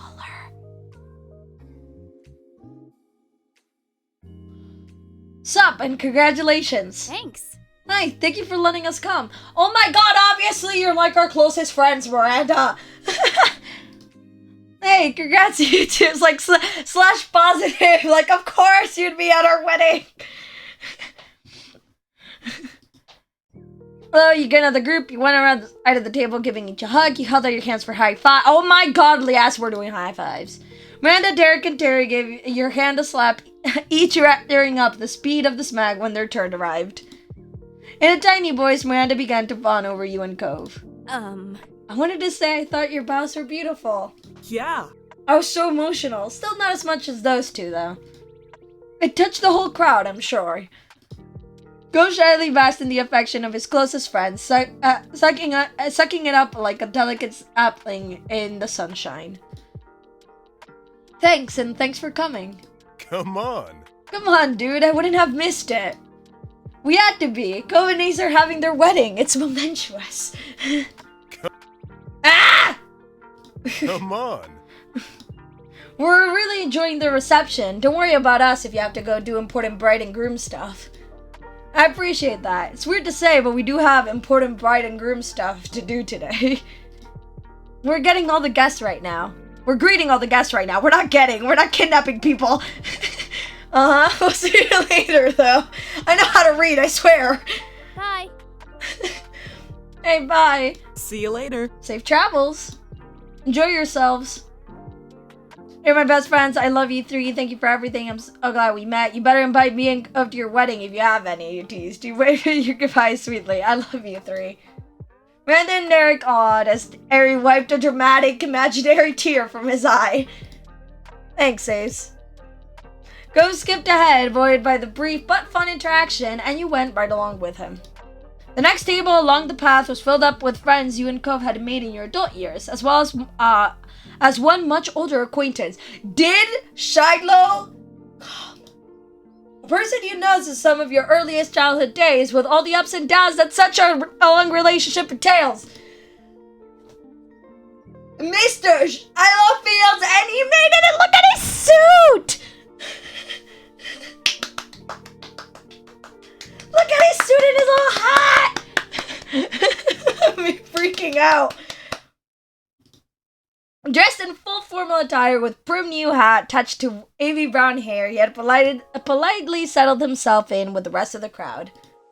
The straightness of his back gave away some of the discomfort he had being there, but he made an effort to talk to the other guests.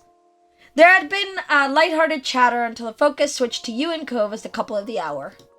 He lifted his gaze up from the tablecloth at the arrival of the two of you, smiling splendidly. There was an affection there that he hadn't shown to just anyone who was around. Congratulations on your special day. It's wonderful you're married now. Thank you. Yes, thank you. It's amazing to see you again. I didn't think you'd show up. Why did you accept the invitation? I'm looking forward to seeing how this goes. He simply waved at him. It's amazing. He lowered his head back down, breaking eye contact and blushing embarrassingly.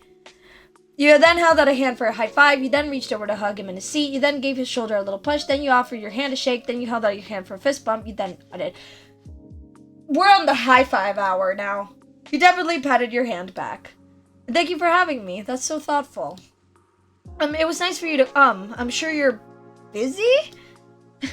Hilo's right. We're generous to give him a chance. You better be nice to Liz. We should see each other more often. You're still a friend of mine, you know. You should have visited sooner. You simply shocked. You're still a friend of mine, you know. We're still friends. Listen, we're like those people who don't see each other very often, but are still, like, good when we do see each other. Listen, we're good, fam. We're good. He pinched his shoulder and what? This is the same speech I'd give Baxter in a heartbeat. He pinched his shoulder in while pressing his hands against his knees. Thanks, I hope we're friends too. Awkwardly, Cove attempted to carry on the conversation further, but the list of topics he knew of to discuss with Shiloh was severely limited. Yeah, so have you said hi to Liz yet? Shiloh loosened his posture a little more. I did. We got to talk when we both arrived. It was a good catch-up. Cool. That was as much as Cove could carry on his own, and he sent over a look your way, hoping for assistance. You kept that hairstyle our whole lives. Why did you wear that to our wedding? I'm relieved to see you still got a hat. How's college going? How's college going? Good. I'm on track to graduate in not that long. You got that hairstyle our whole lives. Why did you wear that to our wedding? I'm relieved to see that you still I'm relieved to see you still got a hat. Thanks. I've always got one to wear. I want to see your hat collection. I like this hat. I do have to say, though. You both chuckled. Shiloh wouldn't be Shiloh without a hat. Let's just see all the options at this point. You cut that hairstyle our whole lives. Oh yeah, I've never found anything else that felt right. I get why. It looks good. That got Shiloh blushing, though most things did. Thank you. You left the conversation there. You'd already asked everything you could think of, and he didn't expand much beyond them. Shiloh's gaze shifted keenly between you and Cove. He could read the situation. Your chat was coming to an end. He finished off the reunion kindly. I really do believe that the two of you will be happy together. It's meant a lot to me to get to come along on the adventure for part of it. Congratulations on everything. As unreliable Shiloh could be to you, that felt like a new start rather than an end. You were content and ready to close the book on the relationship. You couldn't guess what the future would be when it came to him, but that was fine. You felt you should have given up on this relationship sooner. Liz would have her hands full with that guy, you thought, but you'd be there for her. You couldn't guess what the future would be, but I'm okay with it. Thank you. Cove was at a loss on what to think of the man he'd known since he was 8 years old. Bye. You and Cove took a moment to say hello to the rest of the guests at the table. Shiloh didn't interrupt or engage further at all before he moved on to another section. After putting some distance behind him, Cove glanced over his shoulder to double-check how much space was between the both of you and that table. His wide-eyed stare eventually turned to face you again, and Cove was able to relax into a bent smile. That could have gone worse. Way worse, I'm glad we invited him, and I'm glad the reception isn't over. He'll ruin it. At least our obligation to greet him is done. He nodded. I'm glad we invited him. Cove lifted his shoulders unsurely, but the smile on his face was content. It was what it was. To table, you continue to greet each attendee of your wedding. From family who flew in from Hawaii to be there, to those who lived right by your place, you appreciated everyone who took the time to come celebrate this day. There was so much love to go around, even someone as you was able to manage one conversation after another. The one person you hadn't seen during your rounds made himself known when Baxter's voice echoed out through the space, amplified by a microphone. Good evening. Thank you all for. There we go. It's Holden Pixeles. There we go. We learned now we figured that one out. There you go. There's the answer. Which of the last names goes first? There it is. Thank you all for attending the wedding of Ace and Holden Pixeles. Exciting. We will now begin the bouquet toss. Oh, we're doing it! Yay! As battering of applause and light murmurs followed the announcement, Baxter let that settle before continuing. Cove Ace, please come to the open area in the center. Anyone who wants to play can. You and your husband eagerly obliged to start the tradition, going over to stand alone on the clear floor, but it wasn't for long. Lee hopped out of her seat right away, taking Liz by the arm to bring her along for the ride. Your sister wasn't as impossibly excited as your cousin, but she was intrigued. Miranda rose to her feet as well, her boyfriend pumping her up to win the whole walk over. She giggled bashfully and waved at Terry while waiting in the forming crowd.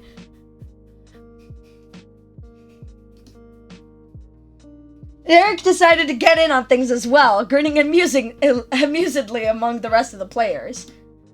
Placing a freshly obtained drink on the table, Shiloh happily followed along to participate. Who's winning this toss? Kira looked on at the group, taking a second to consider it, but ultimately she became another member of the game. She strolled over to the collection of younger folks and called out for Cliff to join in with her. Come on. Don't be such a snore! He shook his head, sinking lower into the chair. Lee, Miranda, Kira, and Liz all began to wave and jump, encouraging Cliff. Yeah! Terry spoke up from the next table over. You can do it, man! Right. He used the edge of the table to push out his chair and stood up. The ladies cheered as Cliff strode towards the crowd. Yeah! Your moms giggled, leaned closer together, and whispered amongst one another. They were eager to be audience members to the spectacle. And no one else motioned to join, so Baxter kept things moving. Thank you for grouping up in such a timely manner. We've got a wonderful crowd for this.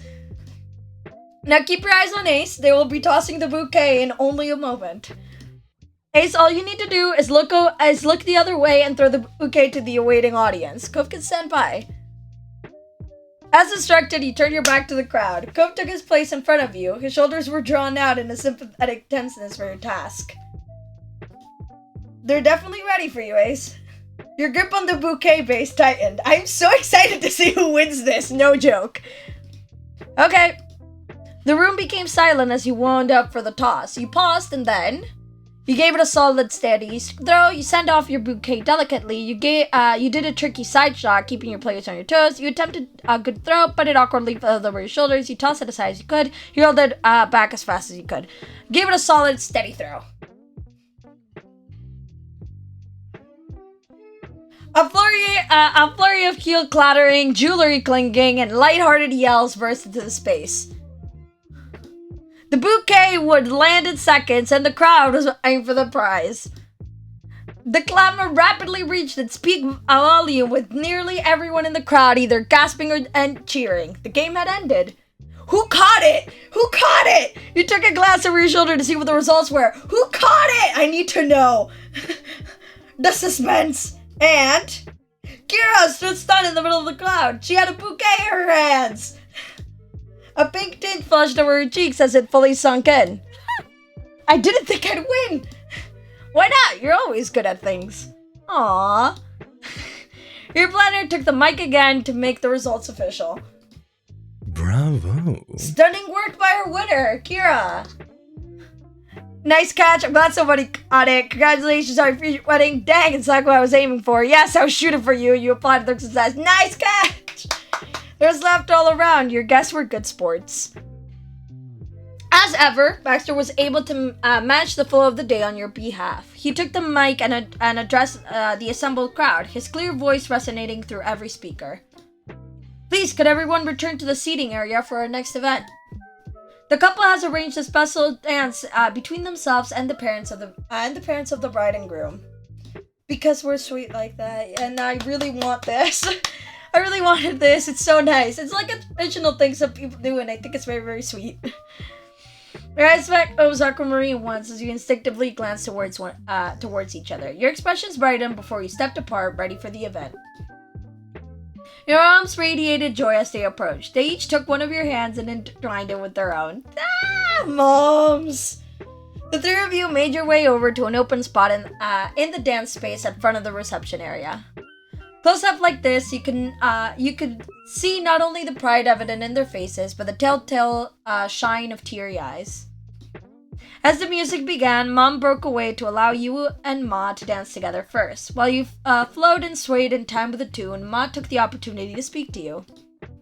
Her voice was soft and low, preventing her words from carrying outside your little bubble. Toss it high. I'm sorry I didn't toss it high. I hadn't seen it until now. Oh, so you got chips? Ooh, nice. It means so much to me to see you like this. All we've ever wanted for you and your sister is for you to have a good life. I hope you'll always be as happy as you've been today. Touched, you felt a prigging of emotion in your own eyes.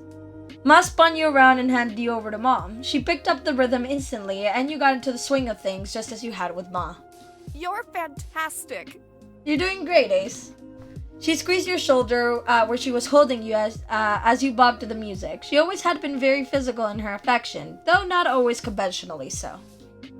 You were somewhat relieved that she'd not chosen to pinch your nose in front of people on your wedding day. She gripped your shoulder again. You really are. You smiled back at her, lost for words. You loved both your moms so fiercely. You were overwhelmingly grateful that they could be here with you for this day. Yes, moms are so... them. During a turn in your dance, you caught sight of Cove happily twirling around with his own parents, hand in hand on the other side of the floor. Even glimpsed from a distance, you could make out the huge smiles on Cliff and Kira's faces. It made you giggle as you drew back towards your moms. Mom made a breakaway and let Ma have a turn dancing with you, but Ma snatched her hand and yours and drew you into a dance together as a group. That's so sweet! Stop! Laughing even stronger, you danced with both of them until Ma released Mom's hand. You let Mom go with a wave and danced with Ma one-on-one. Before long, you'd swap back to dancing with Mom. You took turns dancing with them both individually as well as dancing as a group, changing it up often so that no one was left out in the cold for long. But eventually, the song came to an end, bringing your dance to a close. Your moms enveloped you in a hug, sandwiching you from the front and back.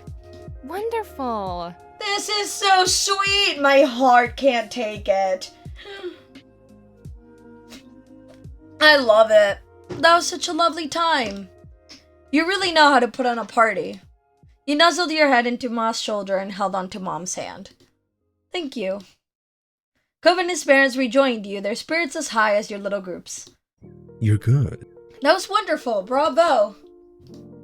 Baxter's voice rang out through the speaker once more.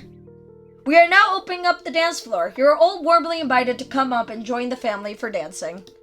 With that announcement, the love songs got turned up, enticing people to come forward and enjoy themselves. The dance floor bustled with more and more attendees, and over in the seating area, family and friends were catching up over animated conversations. It's fine, Ace. I also didn't toss it high, but yesterday I read a thing from Patch Games, and when you toss it high, there's a chance Shiloh catches it. Oh! I didn't... but that's interesting. Satisfied that people were having a good time, you decided to dance with everyone, dance more with Scope, go sit down away from the thick of it, stand by to watch the dancing. I'm dancing with everyone here! He happily shimmied into the crowd, ready to make the most of the occasion. It wasn't often that you got to gather up the people most important to you like this. Yeah, and even rarer for it to come with good music and the opportunity to dance. Lee, Terry, and Miranda had already kicked the party off, jumping and starting around exuberantly to the music. Miranda squealed as you approached, grabbing your hands and pulling you into the group, and you easily got into the rhythm of things with them. You continued to spend time with the whole bunch for song after song, but of course you made sure to save some dances for your new husband too. The merrymaking continued right up until it was time for dinner to be served. All the action must have helped them to work up an appetite, as the guests complied readily. They quickly filled back to their tables, ready for a delicious meal as soon as it was announced. You settled right into your seat at the head table. Cove sat up in his own chair excitedly, reaching over for the napkin, wrapped silverware in preparation. He was ready for dinner. A waitress clad in black from top to bottom came to stand across from you. She had a frosty pitcher of water in her hands. While setting that down at a spot on the tabletop between you and Cove, she spoke out in a friendly tone. "Can I get you anything else to drink? Could I have some orange juice, please? I'll have a coffee just for me too. It'd be nice to have one. Oh my god, give me one of our mixed cocktail options." "Got it, I'll get that right to you." Why does he like that? You both thanked her as he spun her heels and made a beeline to the drink counter. At the same time, more servers began pouring into the space coming from the opposite direction. They were spreading out between the tables, collecting orders from the rest of the guests. One of the darkly dressed figures stood out from the rest of you. With the perfect poise and not a hair out of place, Baxter stood on the sidelines to supervise the process. He was well into his work. Servers ebbed and flowed between the tables as drinks were provided to each individual who requested one. That wasn't where it stopped. Bowls of soup were then carted out before the main course. Cove took in a satisfied elation of the steam coming from the soup. You could catch a whiff of the scent yourself. It was savory and rich. He scooped a spoonful and dug right in. The rest of the guests followed, taking first taste of what you had to offer them. Spirited discussions were had between bites. There were plenty of compliments. It was delicious, and exactly the way you had wanted. A mom's jovial tone carried itself above the rest of the voices. "So, how much are we getting here?" There were those appetizers from before. Now there's more, and the meal hasn't even shown up. I've lost count keeping track already." "Oh, I asked. It's a 4-course meal, not counting dessert." "I'm impressed, though not surprised with those kids. I'll have leftovers for tomorrow." 4-course meal! When the bowls were polished clean, the servers began to reappear, clearing the dishes away to make room for more. The main course was ready, and the guests were ready for it. You and Cove had the dish placed in front of you first. Cove shifted back and forth, even letting out an excited squeak. When the rest of the plates were brought out, you could pick out oohs and ahs at how amazing it looked and the generous portion size. You even heard a mention of the swirls on the dishes by some discerning guests. Yes, the swirls on the plates! Swirly plates for the win! Very few words were spoken as the dinner truly began. Everyone became fully immersed in their food. It was quite the hit. Guests were given time to enjoy their meals while they were fresh before the reception events continued as you had planned. Baxter strolled up to the side counter, set on the opposite end of the head table. You had a perfect view to it. Casually, he took up the microphone that he'd used throughout the rest of the event to make another announcement. "Good evening. From the staff and I'd like to thank you all for being such lovely guests to serve. We hope you enjoyed your dinner." Now, Ace and Cove Holden Pixelis have arranged for a few speakers to come up and give their congratulations in order to mark this very special occasion. Please pause your conversations and give them your attention at this time. A nervous rhythm began to play out next to you as Cove's fingers were drummed against the edge of the table. He watched a furrow go deeper in his brows. He was preparing himself for whatever was about to be said. There would likely be some friendly teasing, and almost certainly he was going to get emotional again. Baxter directed a soft smile down to you and Cove. "Cheers to the couple. It was my privilege to be a part of today's event, as a planner and as a person. my pleasure. While I shouldn't pick favorites, that's unprofessional. This is certainly one of the loveliest occasions I've been to, because it couldn't have been for lovelier people." I wish you all the best in your future. He didn't hug the mic any longer than necessary, placing it back down on the center of the stand as soon as his own feelings had been made clear. You can be biased, and Baxter will never tell. Once the mic was available, the first person to stand was your ma. She hopped right up and made her claim to the front table. Softly, she spoke across the space directly to you and Cove, her words being carried through the air to where you sat. Excited. Congratulations once more, my wonderful children. This wedding feels like a dream, as much as my own did when I was around your age. Her head tilted to the side towards the other guest and began a formal speech. Well? Our race has been a joy to our families' lives, and everyone else who's met them, since the day we were brought together. But watching how they've grown with Cove has been special. The first day they met, Ace told me and Mela that they were going to marry him. It was so precious, but truthfully, I didn't believe it. We had some knowledge, some knowledge, saw the future. She fluttered one of her hands bashfully. I'm sorry, honey, you proved me wrong and I'm grateful for it. The way Ace treasured the little stuffed dolphin keychain, which I still have on my phone, Cove had bought for them, even using as their cell phone charm as soon as they got one. Yeah! Because why wouldn't I? It's so sweet. Seeing how sweetly they shared their treats together when they could. Cove's nervousness over attending a formal party, but doing it anyway because it was with Ace. There was the one long weekend where Cove came day after day to take Ace on charming trips for no special reason at all. And then in return, Ace came to me and Pam needing our help to cook a proper treat for him. Oh yeah, we made fudge! Her eyelids rested close as she let out a sentimental sigh. And I could keep going. There's so many memories. Ace can clear the tears from his eyes better than anyone else, when they weren't the ones causing them. Happy tears, of course. It was beautiful, and it still is. Her tender gaze shifted to the two of you once more, signaling the end of her talk had arrived. I love you. I can only hope you'll be able to continue growing together for many more years to come. I love you both very much. Your husband's eyes had already begun misting. After knowing her for all this time, Cove developed a deep affection for Ma. Hearing that she cherished those important memories the same way you and he did had an impact. She slipped the mic in its proper place, brushed out her bangs, then walked to her seat again on light steps. Your mom brushed down her dress as she stood on her feet and began to walk. This was her chance to take the stage, and she was going for it. When she put one hand on the mic, the tip of her finger tapped the top of it, doing a sound test. The puff of the sound echoed out, and your mom was satisfied with that. Just the... Is this on? Is this working? 1, 2, 3? Yeah?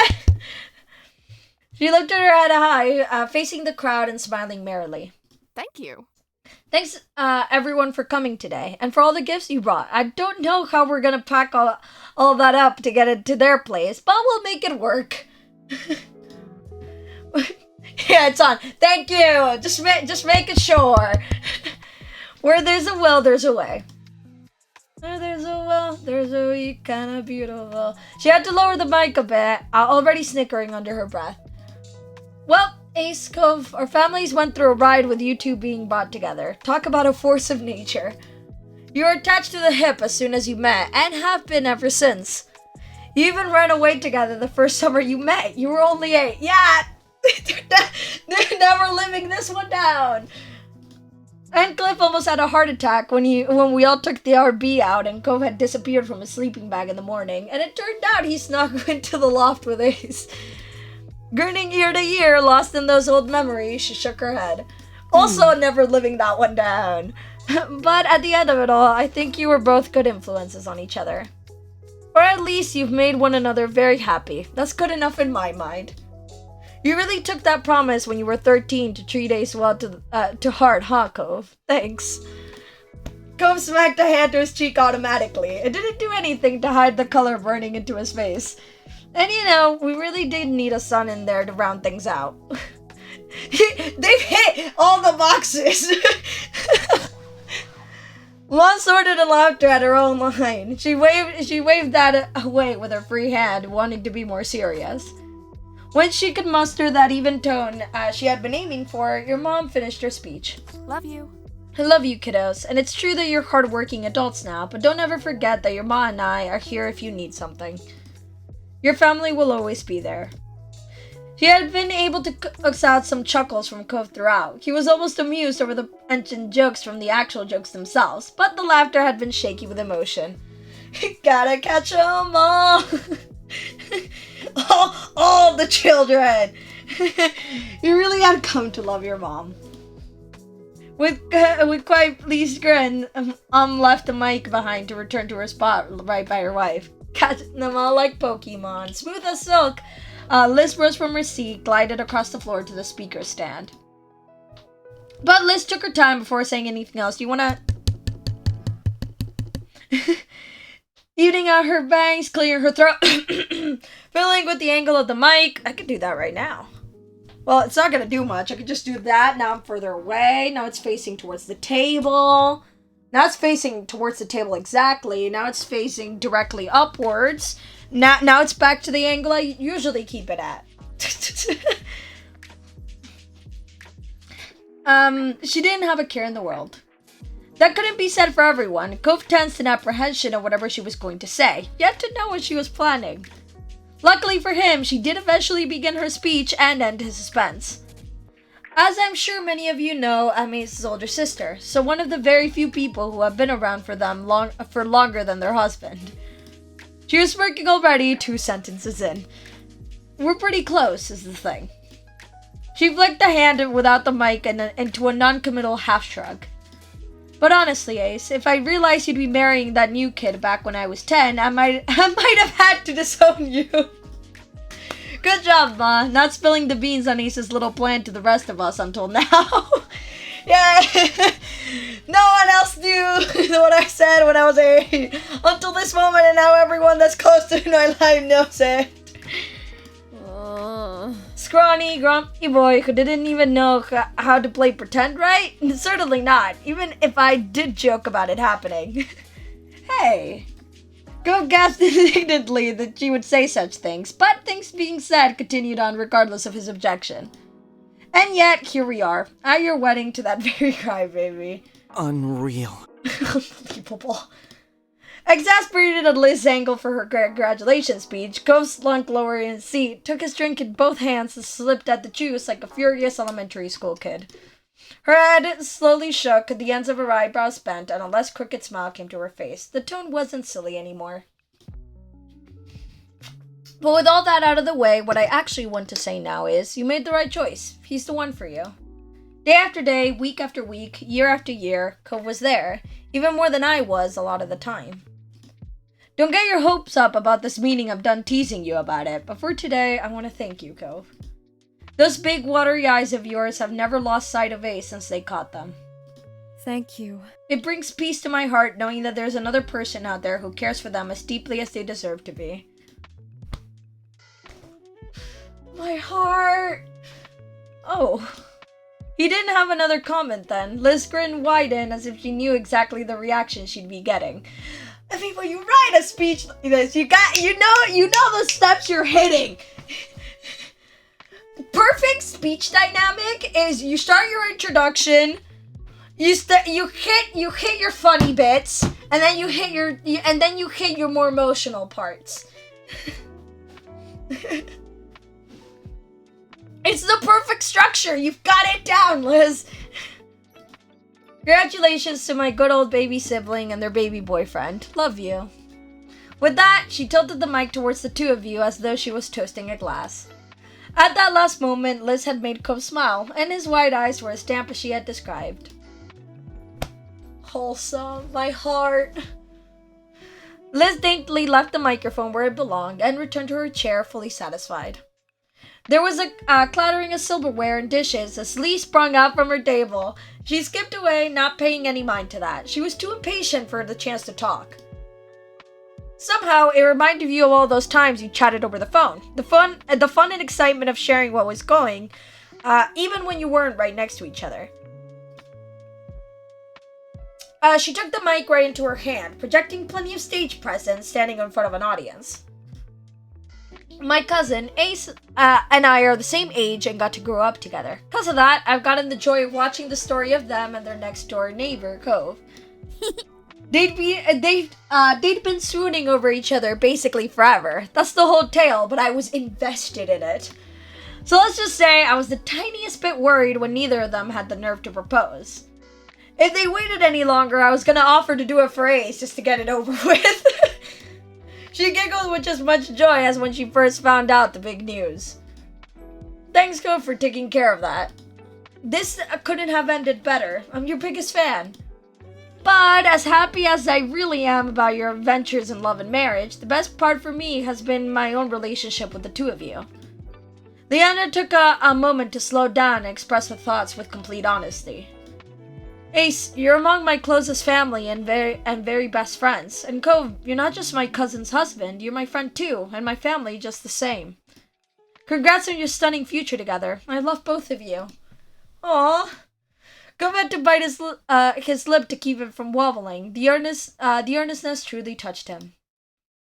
Her high energy attitude quickly returned, though. Lee dropped the mic down and blew a couple of kisses your way before she swished back to her seat.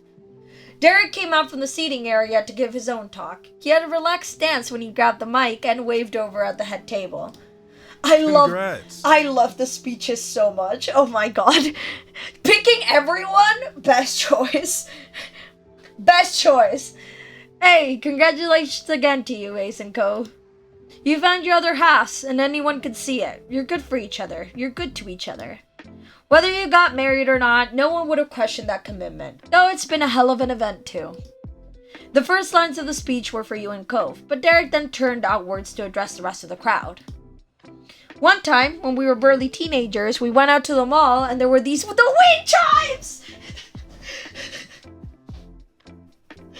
Listen, I don't know why the wind chimes always do it for me, but they do. I don't know what it is about the wind chimes that always it always does it for me, but it's, there's something about those wind chimes, man. There was these wind chimes that Cove was eyeballing, but wouldn't stop to get, and then Ace got him one. Oh, man. And Cove still has it. That's impressive. Your jaw dropped. You never realized Derek had noticed any of that. You snuck a glance at Cove, and he was sending you the same side-eyed look of shock. The two of you sat there, having to accept that you weren't as subtle with your affections as you assumed. We were never subtle. We were never subtle.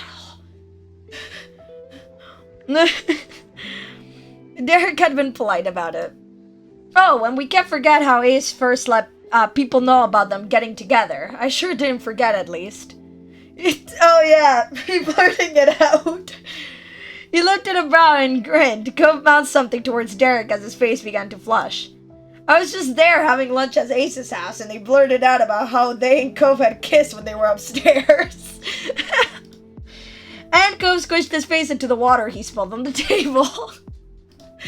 Ah, what a joyful start to our relationship. Ah.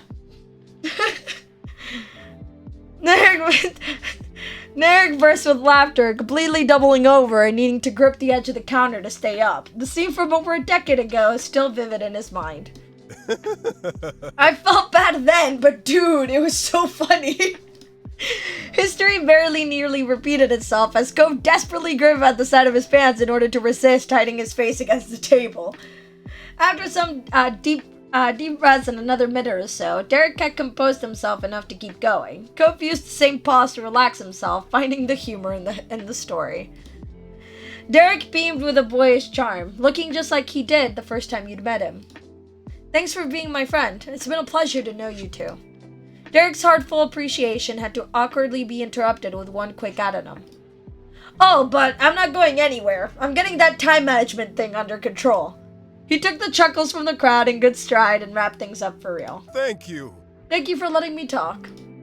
Carefully, Derek hooked the microphone back into its stand. When he let go, he covered his hands nearby for a second to catch it if it fell. Derek, you the man. When he was sure all was well, he nodded confidently and lightly jogged to his seat. Gove watched the entire exit with a smile growing larger and larger on his face.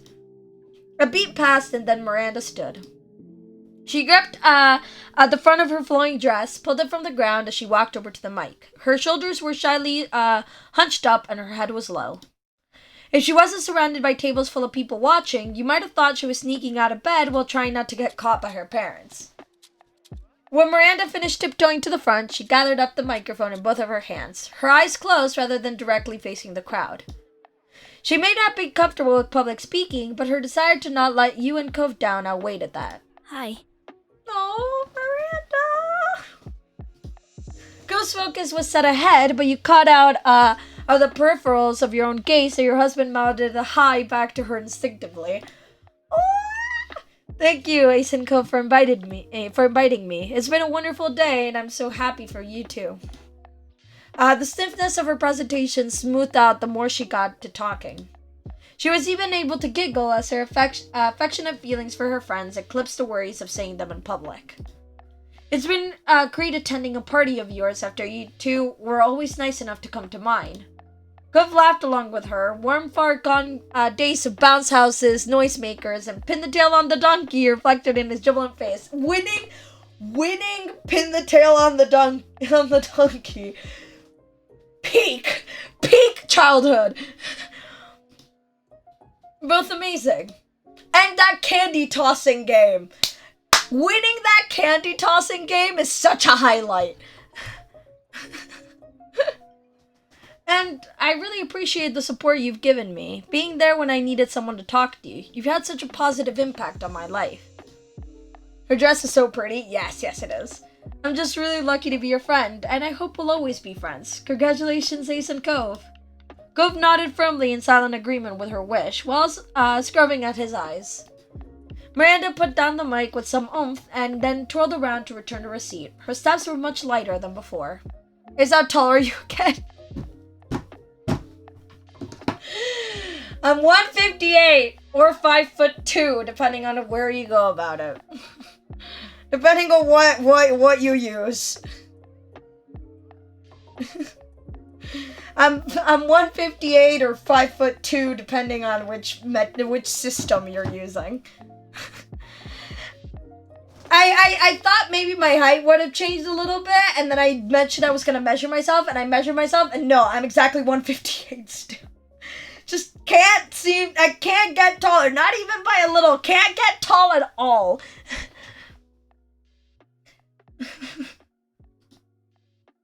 Terry was waiting there with open arms to give her a squeeze, clearly proud of his girlfriend for doing so good. Her smile stayed bright even from a distance. Terry jumped up onto his feet with a grin, strolling right over to the counter. He scooped up the mic in one hand and gestured ahead of him with the other. You're 1.5 centimeters shorter than the global average for women.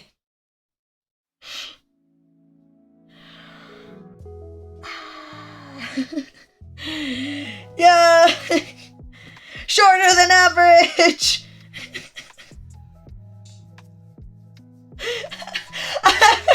Hey, wait, quickly changing my alt Twitter bio. Hold. I changed it to wishing magic was real 2 days ago, but no, I'm changing it to 1.5 centimeters shorter than the average height.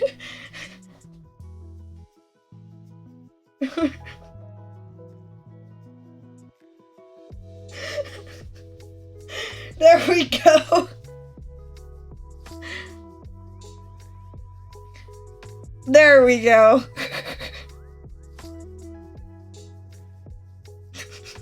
Beautiful. .5 centimeters shorter than the average height.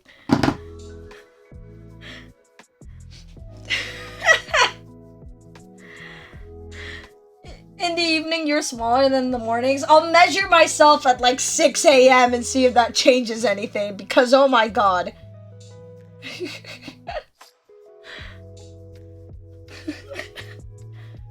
I met Cove and Ace in high school. I didn't know them the longest out of everybody, but I could tell they were some cool people right away. Them and Randy were my best group of buddies back then, and we kept that friendship train going despite all the stuff that's happened. He tapped a finger against the tabletop in time with every specific he mentioned. Graduating school, moving to different places, me and Miranda dating, the two of them getting married, and things about us not being what other people thought they were. Also, we lived through that one summer when it wasn't just the four of us. Sometimes it was the five of us, right, my pal Baxter? He brought the mic even closer to his grinning mouth for emphasis and dramatically pointed off to the side. Now we're all here again. We probably hadn't planned for that. And he was right. Having been quietly discussing next steps with a server, Baxter's mouth hung open mid-word. Suddenly, being brought into focus outside of his expertly laid schedule knocked him completely off rhythm. Gove barked a gratified laugh, equally as shocked, but far more amused. Baxter's head turned into the direction of the sound, his mouth finally closed into a wry smile. It seemed Terry brought the gift of teasing someone other than you or Cove, and it was more than welcome offer as far as Cove was concerned, especially since it was taken in good spirits. There was something remarkable about being able to include Baxter in your group's merrymaking, the same way as anyone else. Terry nodded knowingly, then casually transitioned into his main point. And I guarantee our friendship is gonna stay on track. No matter what, there's no one who could take your places. From me to you, and from you two to each other. Good work at tying the knot. Your catches. Terry left his speech and the mic there. He paused to applaud your union graciously before flipping his hand into a wave as he walked off. Cove gave a big friendly wave in return. His eyes were glossy. Soon as Terry hit his chair again, Miranda took his arm and happily began whispering to him about the speech. Kira pushed herself up from her seat and went right to the front without hesitation. Still love Kira's dress, oh my god! Eagerly, she lifted the mic to her lips and said, I can't believe my babies are having a wedding right now! The unexpected declaration sent chuckles rumbling throughout the crowd. Any whoosies? Oh my god, we had to have an any whoosies! There had to be an any whoosies in there somewhere! Kira, you will always be famous. Kira, I love you. Kira continued with a wink and a smile. It was great getting to meet Ace in person for the first time. Though I already felt like I knew them thanks to all the stories Cove loved to recount about them. In a pouting whisper, Cove spoke out about that description of events. Mom. Whenever I got to visit Sunset Bird or you visited me, I came to see firsthand more and more what marvelous individuals you were going into. You bloomed right before my eyes, like perfect white poppies on the hill in your childhood neighborhood. Kira! Every moment I've been able to spend with each of you has been a gift. We had some pretty wild times over the years. I count my lucky stars that I got to be a mom to such an amazing boy. And Ace? The voice and tone of Kira's words faded into something softer, sweeter. I'd like to thank you personally for helping my baby make himself a home again. I'm truly grateful for that. There was a sniffling at your side after that. Cove tugged at the tablecloth in front of him unconsciously, needing to do something. Mom. Congratulations, both of you. I love you. Love you too. It didn't matter that she couldn't hear. She knew. Kira used the bottom of her palm to wipe her eye, placing the mic on its stand with the other hand. He took an additional moment to look up at you and Cove gently, and then Kira strode back to her table. Mr. Holden leaned over towards her and gave 2 thumbs up for that speech. His zealousness made Kira cover her mouth in amusement and embarrassment. And then Mr. Holden raced out of his seat. The most contentious figure in your husband's early life who grew to become his best man. Cliff took large strides to reach the speaker's stand. But his fingers froze in place before they could grasp the mic. He stared down at it, collecting his thoughts or his emotions, or both. When he was ready, his hand locked around the base of it, and as he lifted the mic up higher, a grin pulled across his face. There was a crinkle around the corner of his eyes. Hey. Hey, Sport. Hi, Ace. Hi, Dad. Cove's reply was barely audible. He might not have realized he'd done it. Cove's irises were shaking as he looked ahead intently. Well, Cliff's expression turned distant. He was facing the crowd, but his gaze had drifted even further away to something in the past that was long gone. I remember the first day Cove and I moved to Sunset Bird when I met Ace. I didn't know where my boy was then, or what I was doing, or anything at all, really, as you'll soon be able to tell. He chuckled weakly over the soft, derisive comment. It didn't do much to lighten anyone's mood, including his own. He remained wistful. I was sitting around on a curve when Ace strolled up the road, heading home. I knew them, or I knew of them. I'd met Ella and Wani already. Talking to them is how Cove got away from me. Cliff shook his head, trying not to get too lost in his complicated mess of thoughts on those times. But that's not the point. What matters is that I'd heard Ace was their 8-year-old, the same age as my Cove, and that Ace was the only one that age in the neighborhood. Which I still feel like I'm missing something here. In my infinite wisdom, I picked out a place that wasn't exactly a family-friendly community. It was mostly a bunch of retired vacationers. He gritted his teeth and placed a hand to his forehead, feeling the sting of the day as if it was fresh. Speaking of, did I mention it was the start of summer break when we moved? What was my boy going to do now that I dragged him out there? I wanted him to have someone to play with, someone he could talk to. I wanted him to be happy. There was already a heart-wrenching crack in Cliff's voice as he spoke about what his feelings had truly been. At the moment, everything was going wrong. It felt like a dead end no matter which way I went, and I was so sure there wouldn't be anyone for Cove if it wasn't Ace. In one more valiant effort to try not to make the mood of your wedding too heavy, Cliff gave a goofy shrug. So I offered Ace $20 to be his friend. It's just funny to me? The straight line of his shoulders lowered on each side like a roof sagging after years of his having to stay solid. Maybe that's not the word. What I'm trying to say is that all my worries and regrets were at their peak. I was acting crazy. I know it now. But somehow, it still turned out that there really wasn't anyone else for him, or not anyone better for him anyway. Nobody else in this world who can be there for Cove the way they can.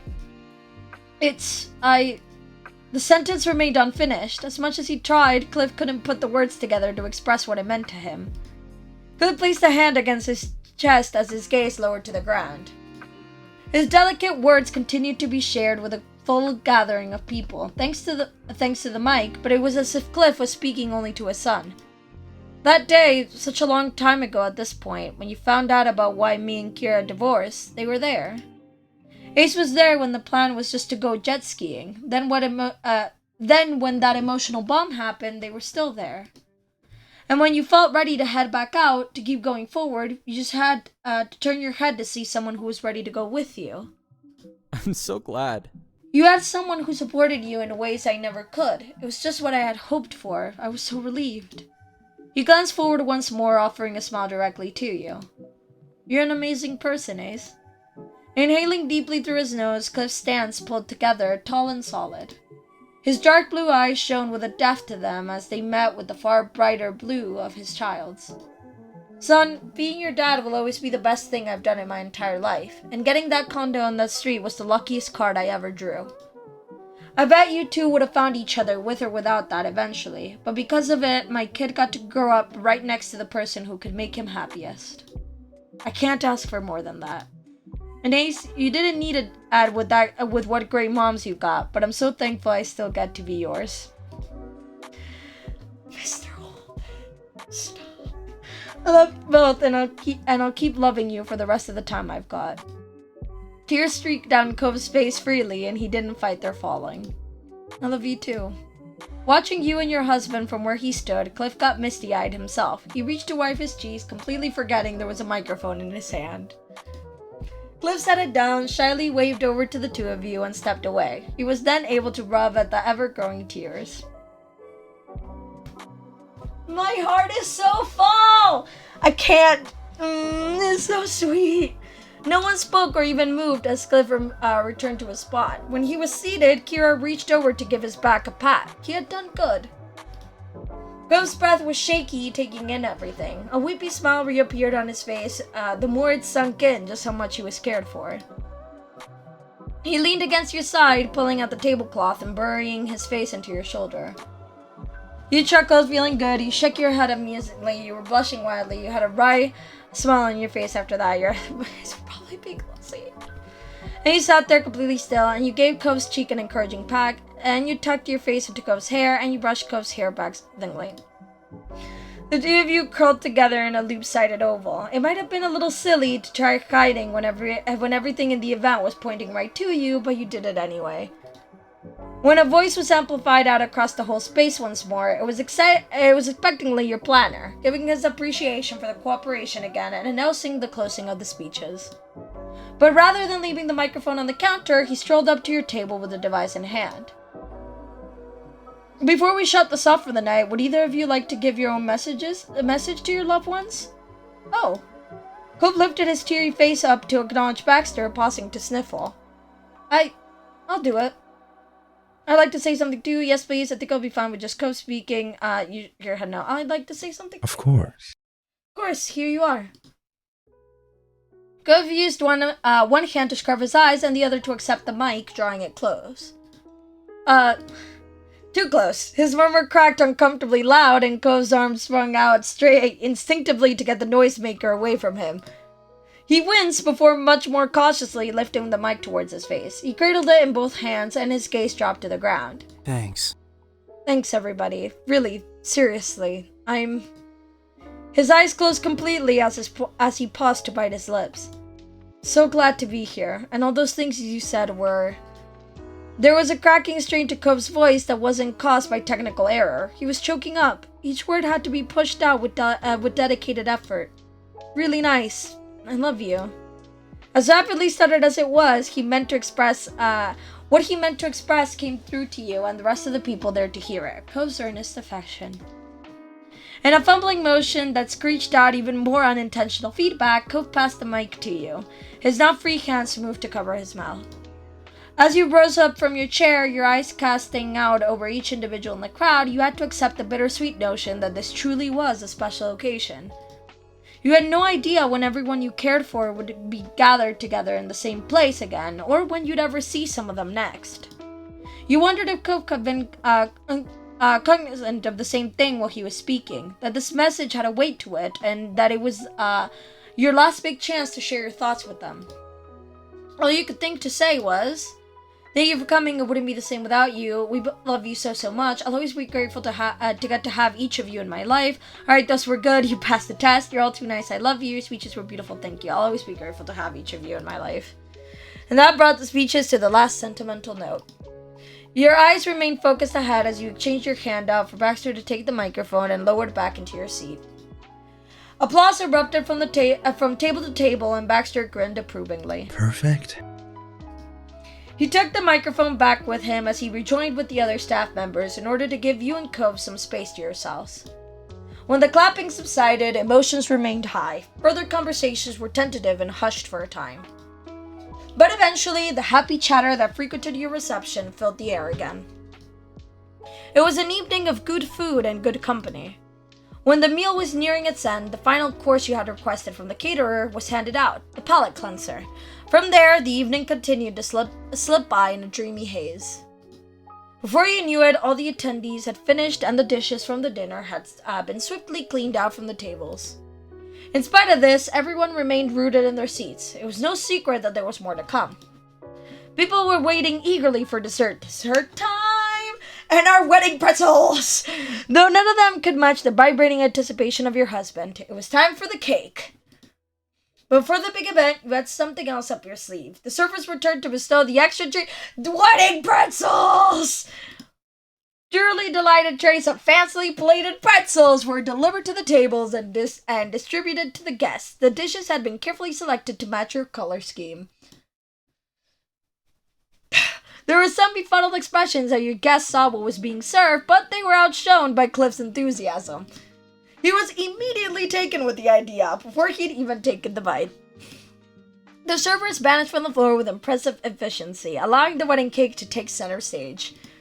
Wedding, never let anyone tell you you can't have weddings. You can't have pretzels at your wedding.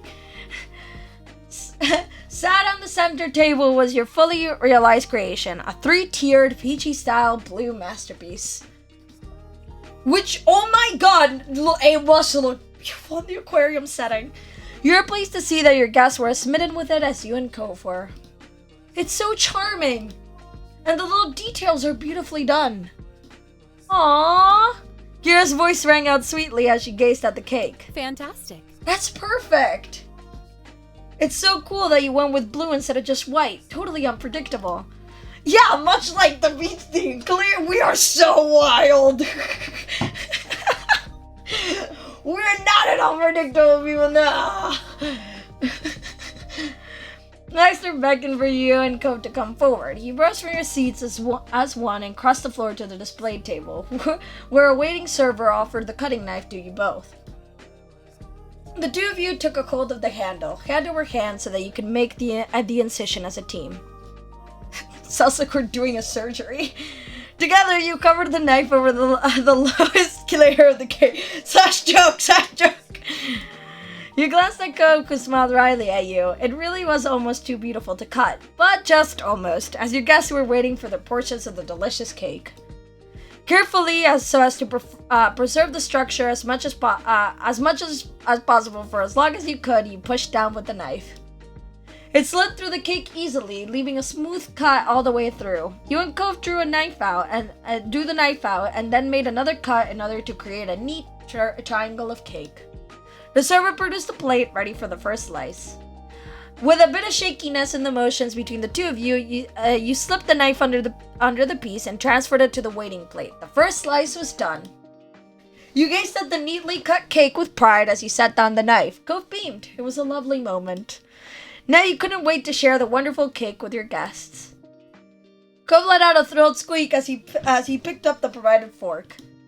Each aspect of it had been painstakingly planned to suit the occasion as well as your taste. Now at last, it was finally there for the eating.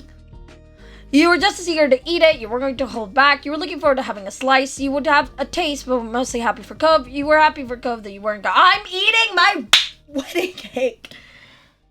And in short order, servings of cake were set down at each table, a neat triangular slice in front of every guest. As the crowd dug in, along came discussion on the dessert.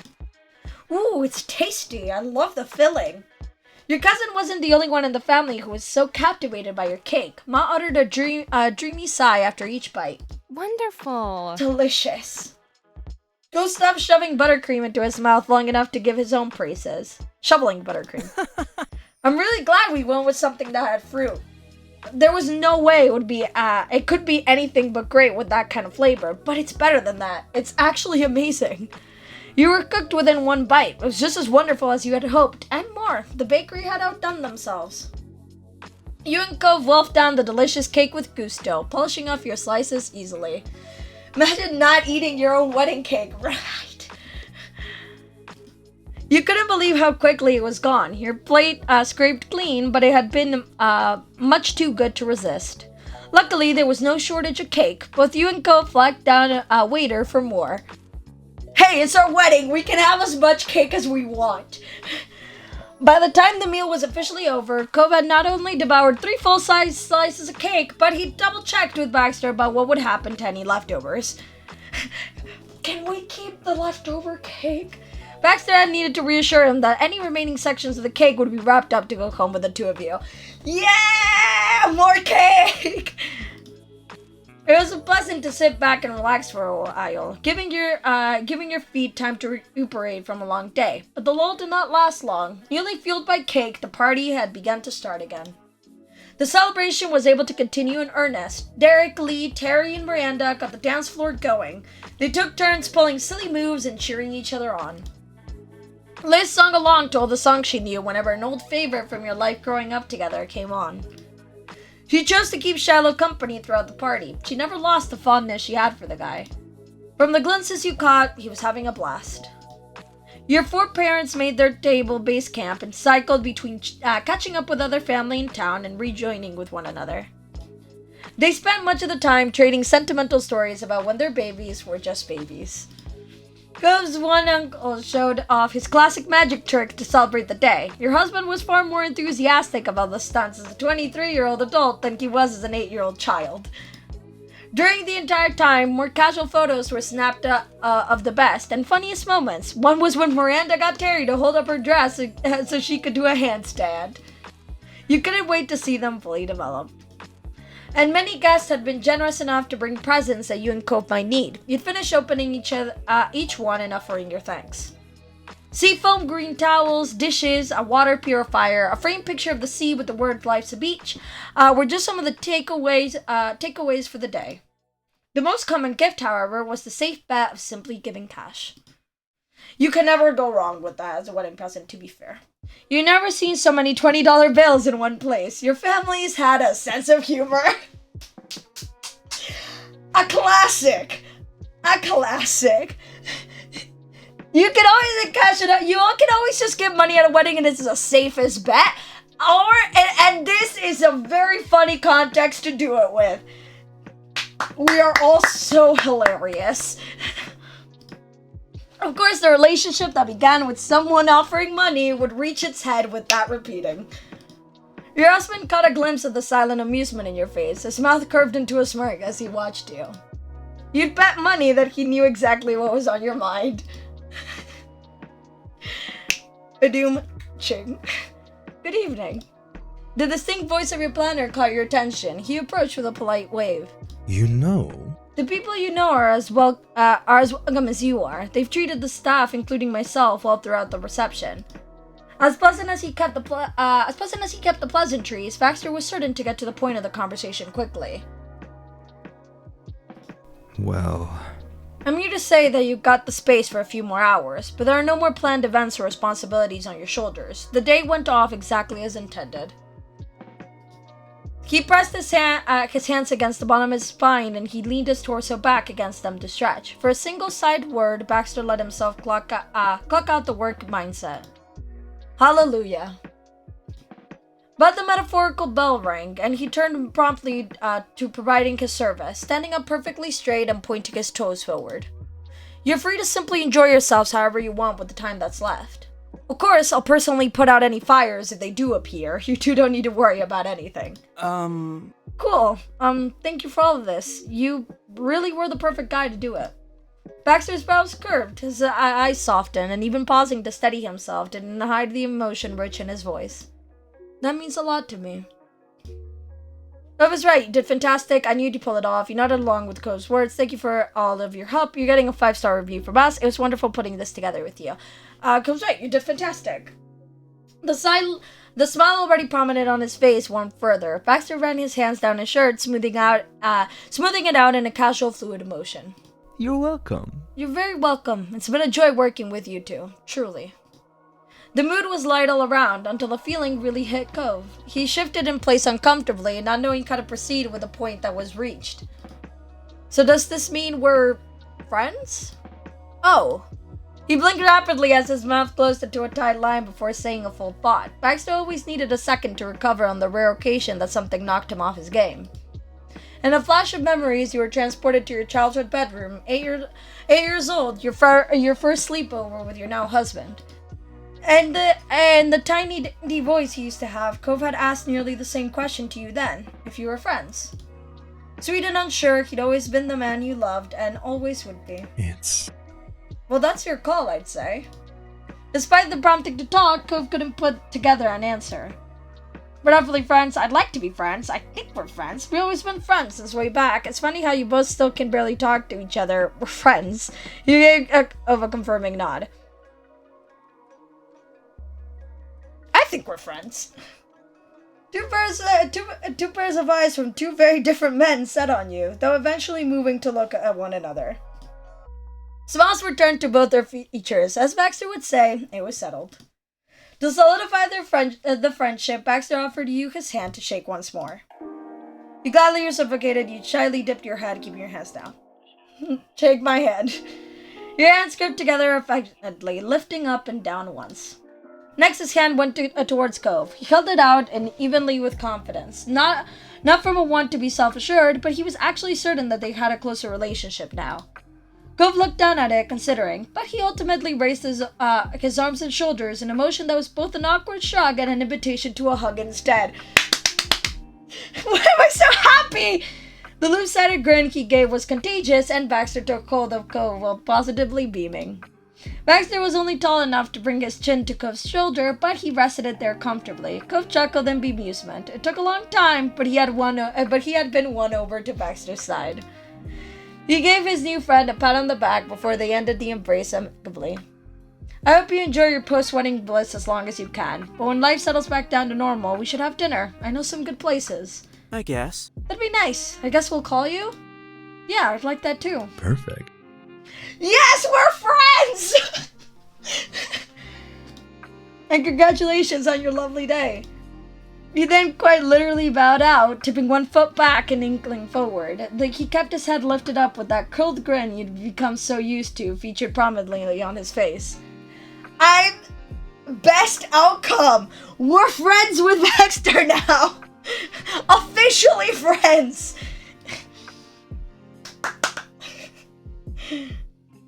We got married, we had lovely speeches, and we're friends with Baxter. Could this day get better?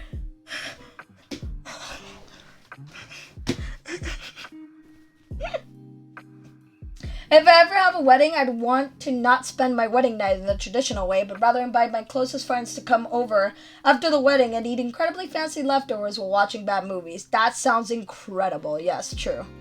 New achievement! Friendship! Friendship! Baxter left the two of you there, disappearing into the crowd of figures all in black, to help keep the event running as smoothly as possible. You thought back to the very start of the special day, when Baxter promised he'd congratulate you when it was over. That gave his parting words an extra sense of finality. But it wouldn't be a real goodbye. This time, Baxter would be a part of your lives for as long as he was welcome in it. And you believed him in that. With the staff busy and the guests mingling with each other, you and Cove had a moment completely to yourself since the wedding first began that morning. You knew for certain that you could relax when you caught Cove pulling into a big stretch. His torso twisted to one side and as his hands rose up as high as he could get them. He had to fight it against the crisp, fitted shirt he was buttoned into, but Cove was persistent. His eyes had been closed when he worked out the last of the jitters he'd carried throughout the day, but his gaze landed on you as soon as he finished. There was a radiant warmth in his expression as he spoke to you with an eased heart. If you don't mind, I want to dance with you again before it's over. I'd love to. I've been waiting for you to ask. I was about to ask the same thing. Of course, Cove, you nodded gently. Could we find a quiet place to sit instead? I would love to. He smiled openly and welcomely. It was more inviting than his direct words had been. As he had in the past, and as you were certain he'd do in the future, Cove lifted his hand for you to take. You accepted then, as you always would. You and your husband slipped away from the main seating area out to the center of the space. By that late hour, the dance floor had mostly emptied. Your fingers remained linked as you both took hold of one another with your second hands, taking form for a dance. Cove brought his chest near enough to brush it against yours and rested his cheek on the edge of your forehead. He was careful not to mess up your hair. Slow, calming music drifted through the air. It enveloped you and kept out the buzz of distant conversations still happening. You began to sway to the sound, cozy and content. It felt as though you and Key were in your own world. So... Mixilus, congratulations on your successful wedding. Congratulations to you too, Mr. Olden Pixilus. Thanks. We came full circle from our phone call this morning. And if you're wondering, my plan is to be the last person who gets to congratulate you tonight. He waggled his wiggly eyebrows, being intentionally silly. I'm rooting for you. You're such a goofball, he said affectionately. In that case, I'll cover my ears if anyone tries to congratulate me again. Wow, it's so nice to have a supportive partner. He sighed softly and his shoulders lowered comfortably, but Cove suddenly perked back to attention when something struck him. Though, I could just say it again when we get to the hotel room. I'd definitely be the last person to do it then. That's one of the perks of being married. I pretty much always get to be the first and the final with you. You for me too. I'm good with that. There's no one else I'd want to be my first and last for everything. Me too. I guess I can manage it. You agreeingly. I don't know. I could always call someone. You joke. I think that's wonderful. I do too. In his glistening eyes, you could see how treasured you truly were. Cove whispered heartfelt words. See you tomorrow. Oh, and I also get to say this for sure. See you tomorrow, Ace. I'll see you tomorrow too.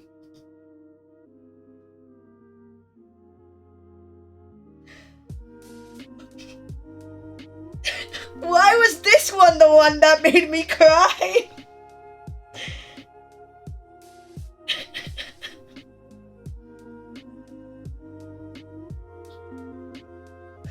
So much has happened, and that's the one that makes me fully cry?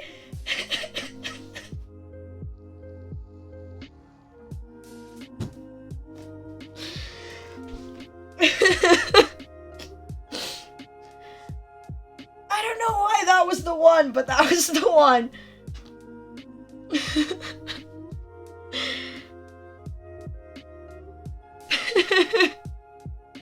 This game is awesome. Yeah, it is. I'm gonna need to clean my glasses again. Stop. Yesterday I fogged up my glasses. Now I'm eyeing on my glasses. Can't do this, man. Cove pressed himself into you even more snugly and letting out a tiny thrilled squeak. Oh, is there anything you're hoping for in our lives after this? Now that we have a minute, I wanted to mention how you looked. Oh, seemed to have something on his mind. You gave him an encouraging smile. So you said, and I let yourself quietly. Oh, wait. He chewed on the inside of his cheek as the silence grew longer. You remained patient, communicating your willingness to listening through your eager eyes. Ace, there's something I wanted to say. The sentence faded out as his lips clamped up in a trembling line. He had to force it back open. I wanted to say it without crying, but your else were so nice to hear, and I love them, and thank you for doing that. Simply remembering the scene had gotten the tears flowing again. You couldn't help it. And every word, thank you for your stew, you're so precious. I'm glad I got the chance to say it. I could say it again if you want me to. His words to... Can I, though? He said both once, then twice, and then he grinned back at you. Can keep having conversation. Oh my god. Is there anything you're aiming for in our lives after this? We've got our place, our pets, each other. That makes me really happy. But if there's something you want to talk about, I want to listen. I was wondering if we could talk about starting a family. Well, I'm thinking we could use some company, and I don't mean more fish. I want a family with you. Want to get another pet? No, if you have what you need, then I do. The feeling was mutual. A life with Co was more than you could have asked for. He was truly the perfect man to spend your life with. Now that you have a minute, I wanted to mention I looked. His stands blushing in his finery. The spotlight had turned back on, and Co was getting stage fright. Do you like it? Yes, you look incredible. I love it. It's flawless, perfection, unbelievable, glamorous. I was staring up over how gorgeous it is. He nodded surely. Flawless, perfection, unbelievable, elegant, magnificent, delectable. It matches all the good adjectives in the thesaurus. Oh, I'm so happy! Ah!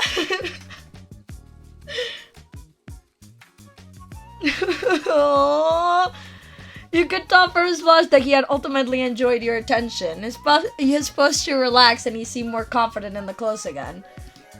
Thanks. I like yours too. I've never seen anything like that dress. It's great. Thank you.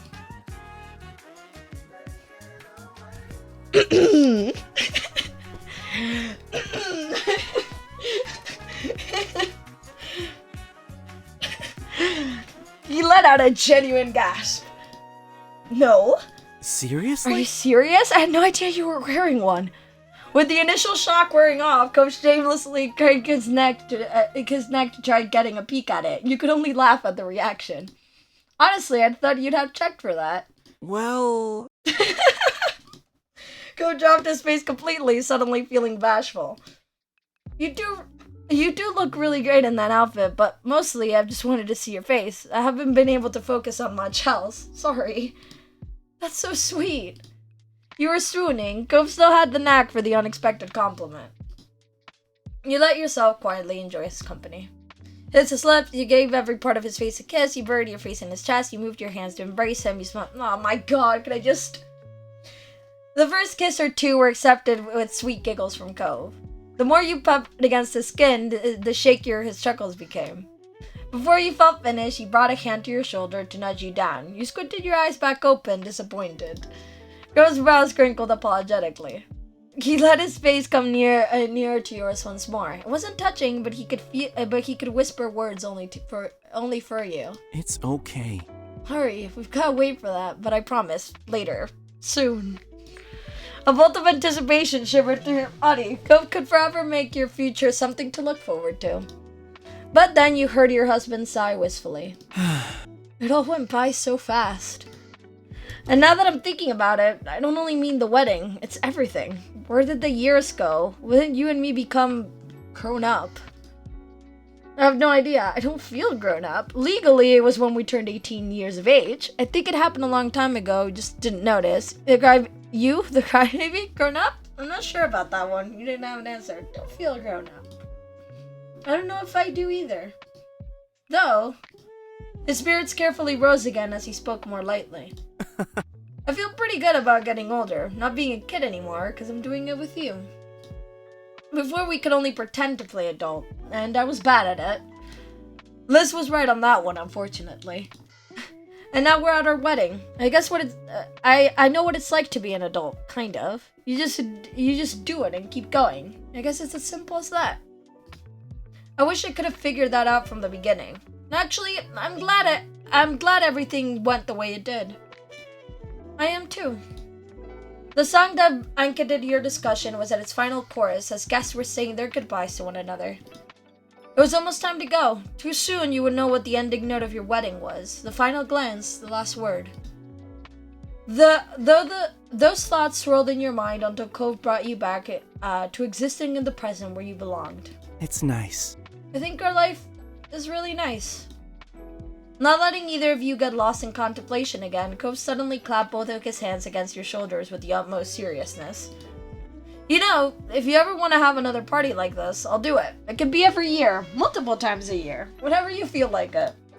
We'll keep Baxter in business forever. We'll just fuel Baxter's business for the rest of our lives.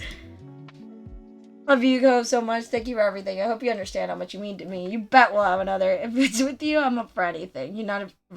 I love you. Tiny, delicate water drops pulled in the corners of his eyes. Cove let his hands travel from shoulders up to touch your face. He cradled you tenderly, never wanting to let go. What did I do to get to be with someone who's there for me? Someone who honestly cares about me? Well, I don't need an answer, really. I'm just grateful. I love you. Love you too, Ace. Always.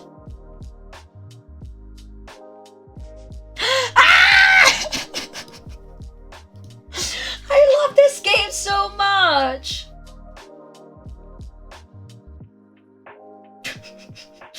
Switching to the just chatting real fast. Wait, hold on, actually. We can quickly just... We can just quickly... What was I looking? I was looking for something or another, I'm pretty sure. I was looking for something.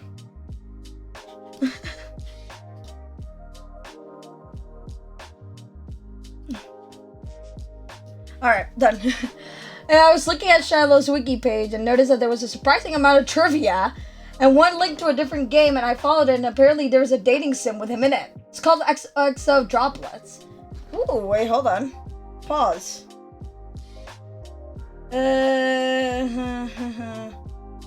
Droplets. The power of Google.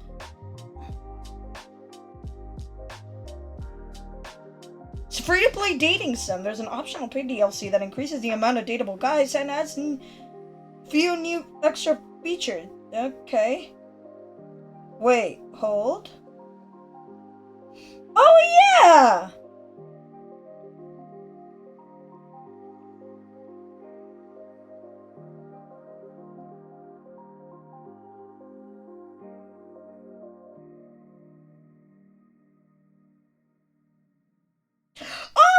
Yeah, 3 distinct jerky main boyfriend options: Everett Gray, Nate Lawson, and Shiloh Fields.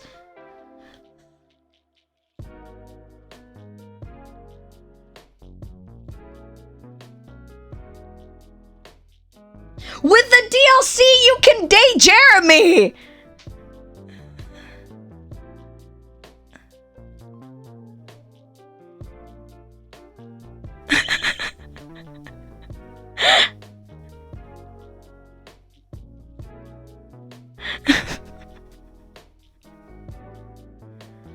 I didn't know about this!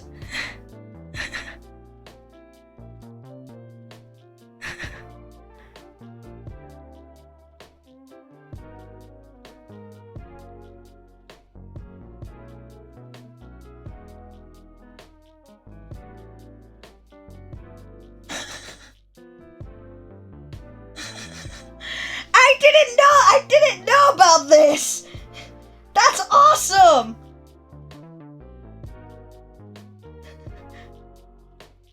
Also, Chad is a pathological liar and is very manipulative, according to the wiki. Yeah, that one I know.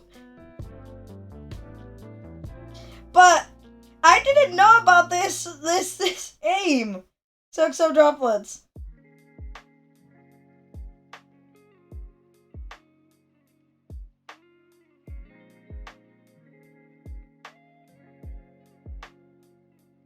That's so cool. I'm just like scrolling through the art.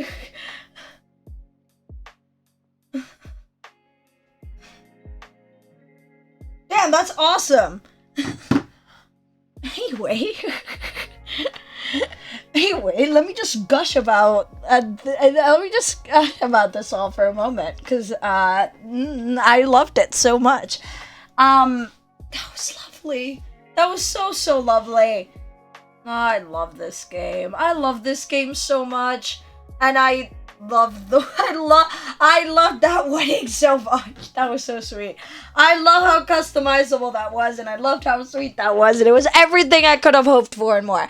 I was so excited about the wedding. I was genuinely so excited about the wedding DLC. It's like... And it fulfilled all my expectations and more. I'm so happy. Oh my god. Oh, I am so happy. I am so very happy. Anyway. I don't have to tell you I love this game. I've said it many times, and I'll keep singing its praises because I really do love it. And it's genuinely my favorite just playthrough experiences just in general. It's got to do with a lot of stuff, and I talked about like the nostalgic sense of it, and I love the characters, and I love the scenarios in it, and just everything is so well thought of here. From just, like, the consideration for, like, player experience, for, like, it's so inclusive for, like, absolutely anyone who would want to play this game. The nuance and the stories of all the characters, the way the relationships play out, the moments in every step, like... The simple fact that you get the basic, like, main is of the story for free is just, in fact, just incredible. And then the paid DLCs are so incredibly worth it. I can't stress it enough, are incredible. I'm never letting go of, I think it's Reflections in Step 3. Incredible. Amazing. Probably my favorite part of the DLCs. I loved it so much. Probably my favorite part. Just it's what I was talking about before. Just how well thought out everything else. And just tiny little stuff like the order you playing the moments. They get previous moment you played getting referenced in another one.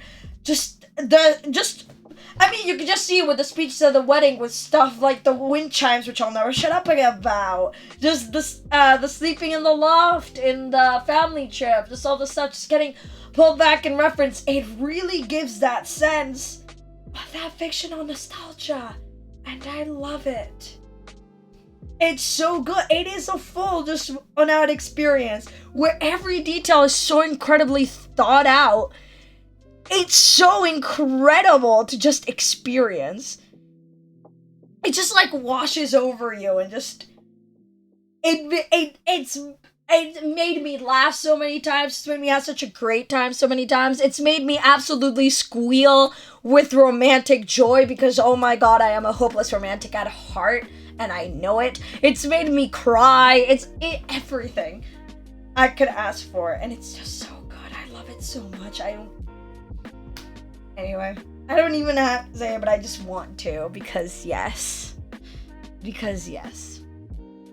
Anyway, that will be the stream for today. Not sure if I'll be streaming throughout the weekends. Weekends are usually a little bit more difficult. Especially Sundays, so I might be able to make it tomorrow. But who knows? I might literally just say this and not be able to stream tomorrow, and then I'll be fine Sunday.